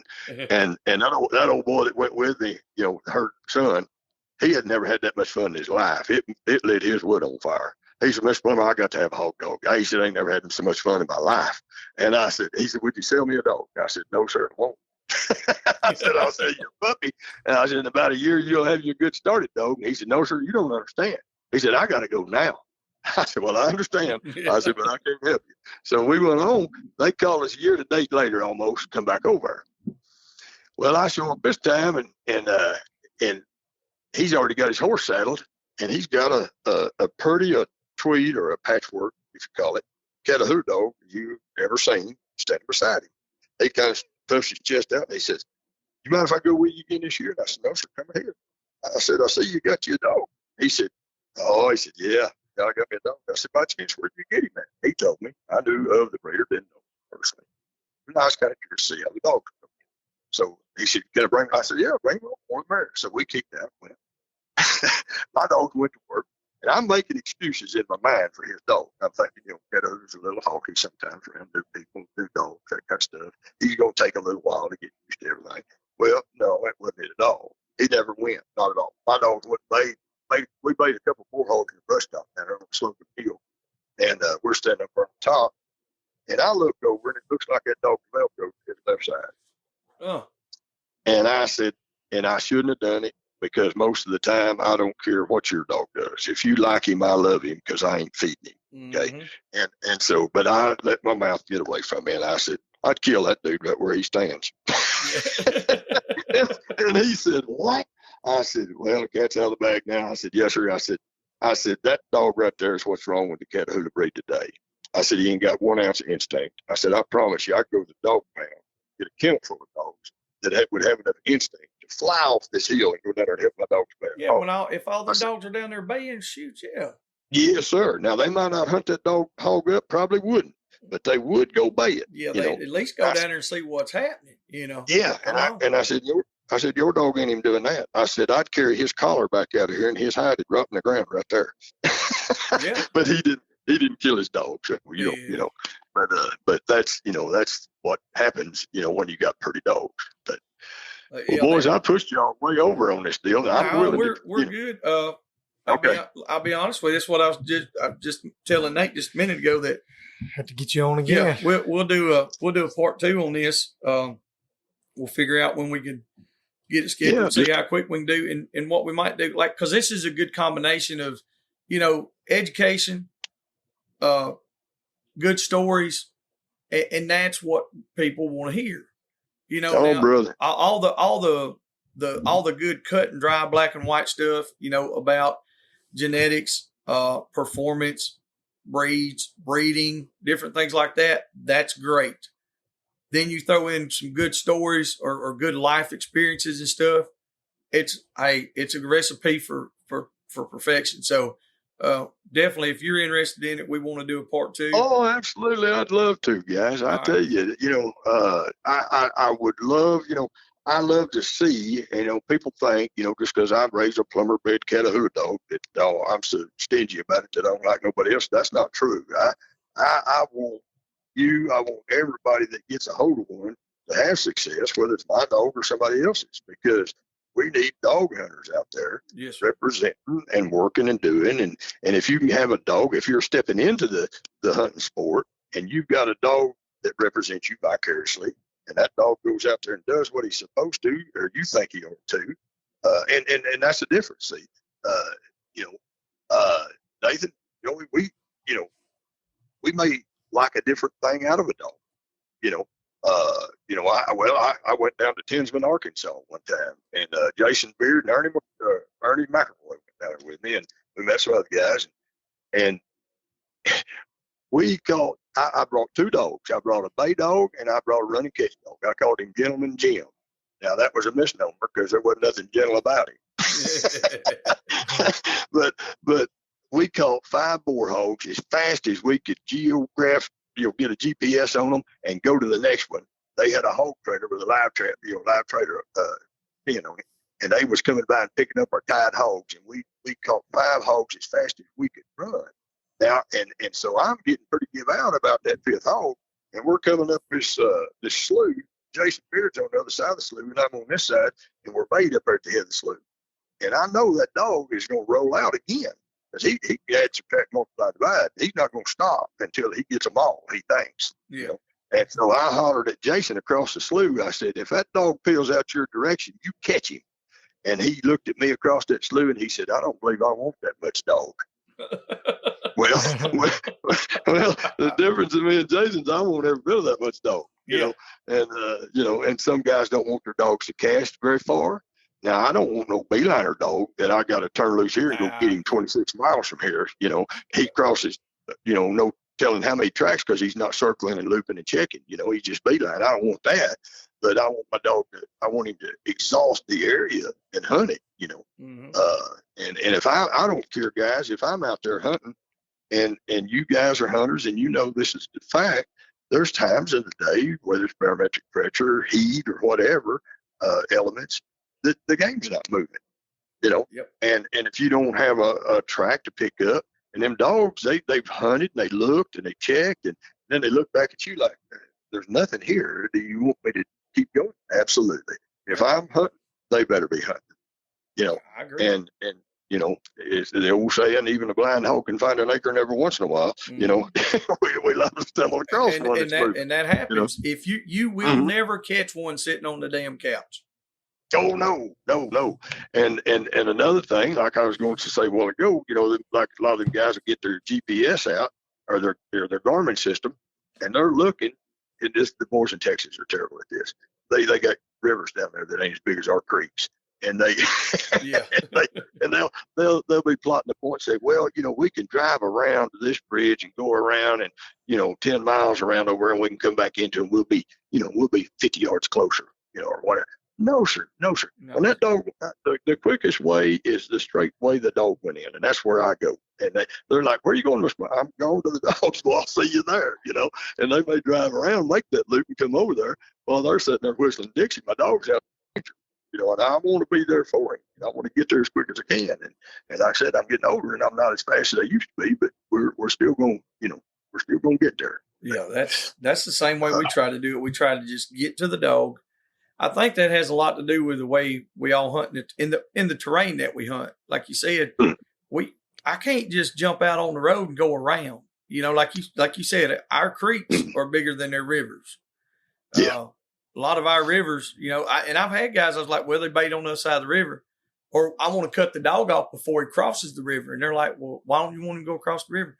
Well, because we're going to have to swim a half a mile wide, or we're going to have to drive 45 minutes to an hour. And I said, I don't want to do either one of them. I can just pick the dog up and put him back over here on another track and let him run it. I said, I don't want to pull my dogs off. But if it was just as simple as crossing the river, I definitely would do that. But it's not that simple. If there's a mistake to be made in hog hunting or hunting in general, I've made it. Yes. I mean, I've done some stupid stuff. I hope that I learn every time I do something really stupid, but I've done some really stupid stuff. And, the Beatty boys called me one time, they wanted me to bring my dog down. And I said, what are y'all bringing? He said, if you're bringing yours, we want to see them go. We're not bringing anything.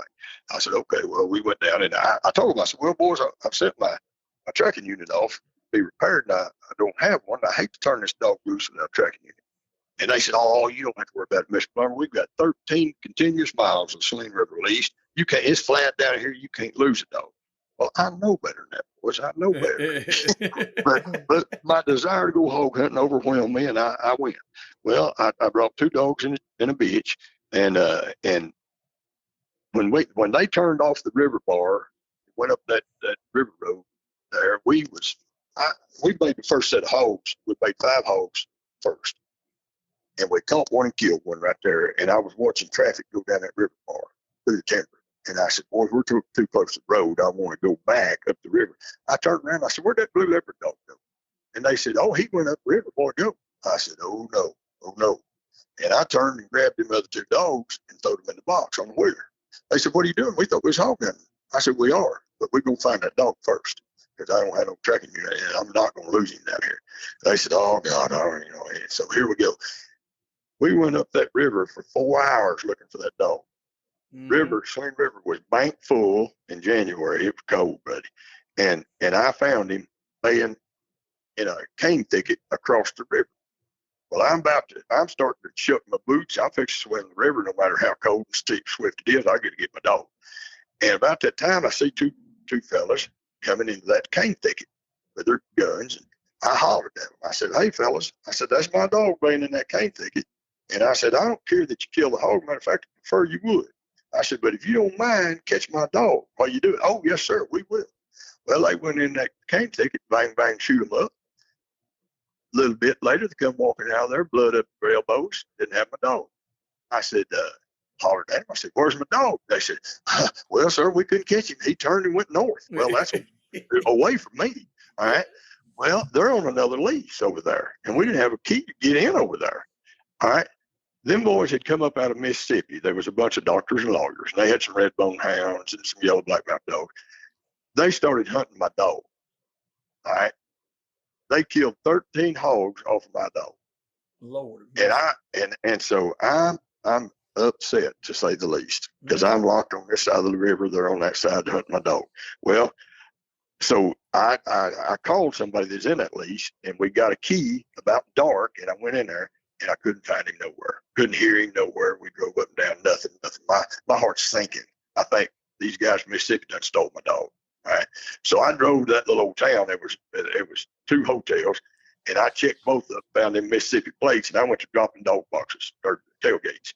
Well, they come running out, and they said, "What are you doing?" I said, "I'm checking these dog boxes for my dog." I said, "Y'all hunted him all day." They said, "My God, he's better than anything we got." They said, "We killed 13 hogs with him." That did not help their case much. I was mad. Yeah. I said, where's my dog? They said, "We promise you, sir, we left him in the woods." Well, that didn't make me feel a lot better. They didn't have him. I don't know if he's halfway to Mississippi by now or what. So the next day, I'm sick, boys. I am sick. And I get a call from 2 guys, one out of Leola, Arkansas, one out of Carthage, Arkansas. And they was hunting the mouth of France away, which is out of Poen, Arkansas, and we kicked in south of Sheridan. Yeah. They called me and they said, "Mr. Plummer, we found your dog." They said, "Do you have a blue leopard dog?" I said, "I do. Where's he at? I'll come get him." They said, "Oh, no, sir. We want to meet the man who owns a dog like this." They said, "We're squirrel hunting mouth of France away, and we kept hearing a dog bay in there and wasn't nobody going to him. And so finally, after a couple of hours, we went in there to him. And he was baying a set of hogs. I think they said 5, 6 hogs. Anyway, they said, "We killed the hogs and caught him." But they said, "You could see by the mud, he had beat a path around them hogs all night long." And they said, "He's pretty tired." I said, "Boys, I'll come get him." "No, we'll bring him to you." So they brought him to me. I got to count it up. And I think it was 26 head of hogs that was killed off that dog in a 24-hour period. Lord and mercy. and he had went 13 miles and crossed that river at least twice. And they found him at the mouth of France Way. From where we kicked in at, it was 13 miles across there to the mouth of France Way. And they found him the next day. Now, why would you need a tracking collar? Yeah, no doubt. Oh, howdy, son. I'm telling you, that didn't happen twice to me. Like I said, I've done some stupid things in my life, and that I've done that. I've done that too. And like you said, I'd like to think that I learned from all of them, but I'm sure there's several I haven't learned from, and I'll probably do them again sooner or later. Well, I've got so trifling that I got to where I wasn't carrying a gun for a long time. I just carry a knife, and I've got myself in a pickle or two just having a knife. Yes, So I probably need to arm up a little better than I do. But no, certainly, if you guys want to do another one, I'd love to. I could tell stories for 24 hours, not tell the same one twice. Well, let's do that. I'll get Nate, me or Nate. One of us probably Nate. He'll get back with you, just like we did, and we'll schedule another day and. Yep. We'll do this again. It's been fun. Thank you for joining us. Thank you for your time and your knowledge and all the history and stuff that you put out on this one. And I look forward to doing the next one. Yes, sir. Well, I absolutely love it. And I appreciate you boys, inviting me. It's in my wheelhouse. That's, I talk about it to people. My phone never stops ringing. I've got people calling me all the time, and so, but to be able to talk to you guys and and spread hopefully a little knowledge. I mean, I know I kind of was thinking about a lot of this. I started a conversation, I'd break off it and get into something else and not finish something.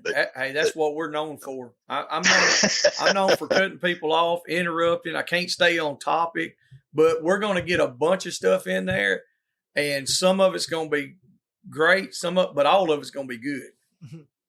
Well, there you go. And I don't care if you hunt a bench leg fast or I've even seen people trying to bring Great Danes back and use them. Yep. If you got a working dog and it makes you happy, it thrills me to see it go and you'd be happy about it, That's right. And, now I do have a specific thing that I try to breed for and get, and I like to, if I couldn't, what I felt like, breed a dog that was apex competitive in the market, I'd go play golf or do something else. I fully understand. Yeah. But we'll definitely get back with you and okay. We'll get her set up and we'll do it very, very recently here in just the next day or two, probably. Well, I appreciate you and you boys are awesome for what you do. Thank you, Mr. Plummer. Thank you, Mr. Plummer. You have a good night. Yes, sir. Y'all as well. Bye-bye. Thank you. All right. There we go. That's pretty good. I like that. Oh yeah, I had a great. Just sit there and listen to the stories and hear some of the knowledge. Well, like with the history part of it, like with all the breeds and stuff. I mean, there's a lot there that he brought up. That's like there's a lot. They don't excuse me, a lot of people don't talk about it. Where like they're trying to make it where it's not this speculative thing where it's this real cut and dry. They added A plus B plus C and got D, where he's like, well, they didn't get really D, they got F. Well, like you said, and if you do a Y. DNA test Yeah. and Genetics do not lie. and none of it comes back, none of those breeds came back, really. You know, so it's like, okay, none of that was in there. So what are you talking about? If there was 75% of them in there, you'd be like, well, yeah, okay, well, maybe they were wrong on this or that. But there's really that bucket don't hold no water. Yeah, the way he's talking, there's no genetic precursors for a lot of the breeds they claim it was formulated from. Not at all. So, well, we'll do a part 2. We'll probably try to get in some more game warden stories and stuff like that. I love that stuff because I think it's funny that, you know, he's from the, you know, the old outlaw world itself, in that you can talk about it with him. Yeah. Without him, you know, clamming up or being like, well, boys, that ain't what you're supposed to do. We all know that, by God, or it wouldn't be called outlaw stuff. Not saying that we do that now, but like that's the family I'm from, and they did it to survive. I'm sure they probably could have done something else, but the location we were at, that's what was at hand, and that's what happened. Yep. There's no reason to sugarcoat it or nothing, and I ain't ashamed of it. It's just what happened. But anyway, so hey, we appreciate all y'all listening to us. Thank you once again. I got 10,000 people that want me to do shout outs and stuff, and I'll be honest with you, like y'all go to the Facebook, the page for the Dixie Doggers podcast, and we'll interact on there, or y'all message me through Business Suite, or message Nate. Y'all can private message me, either one or whatever, and we'll all get something set up, and I'll try to do like a deal. And if y'all leave fan mail through the Buzzsprout, we cannot respond. We can see it, but we cannot directly respond to you. It just shows us a message. It doesn't allow us to respond. So if you want to reach out with us and you want us to respond to you, either in the fan mail, put your phone number or a way to contact you, or email us. Email us at dixiedoggers01@gmail.com, and we will answer your questions or get on whoever you want. I'll talk shit to you, boys. Yeah. If y'all want to know something, you probably ain't going to find the answer. You'll find, as Pat would say, a truth. You'll find something.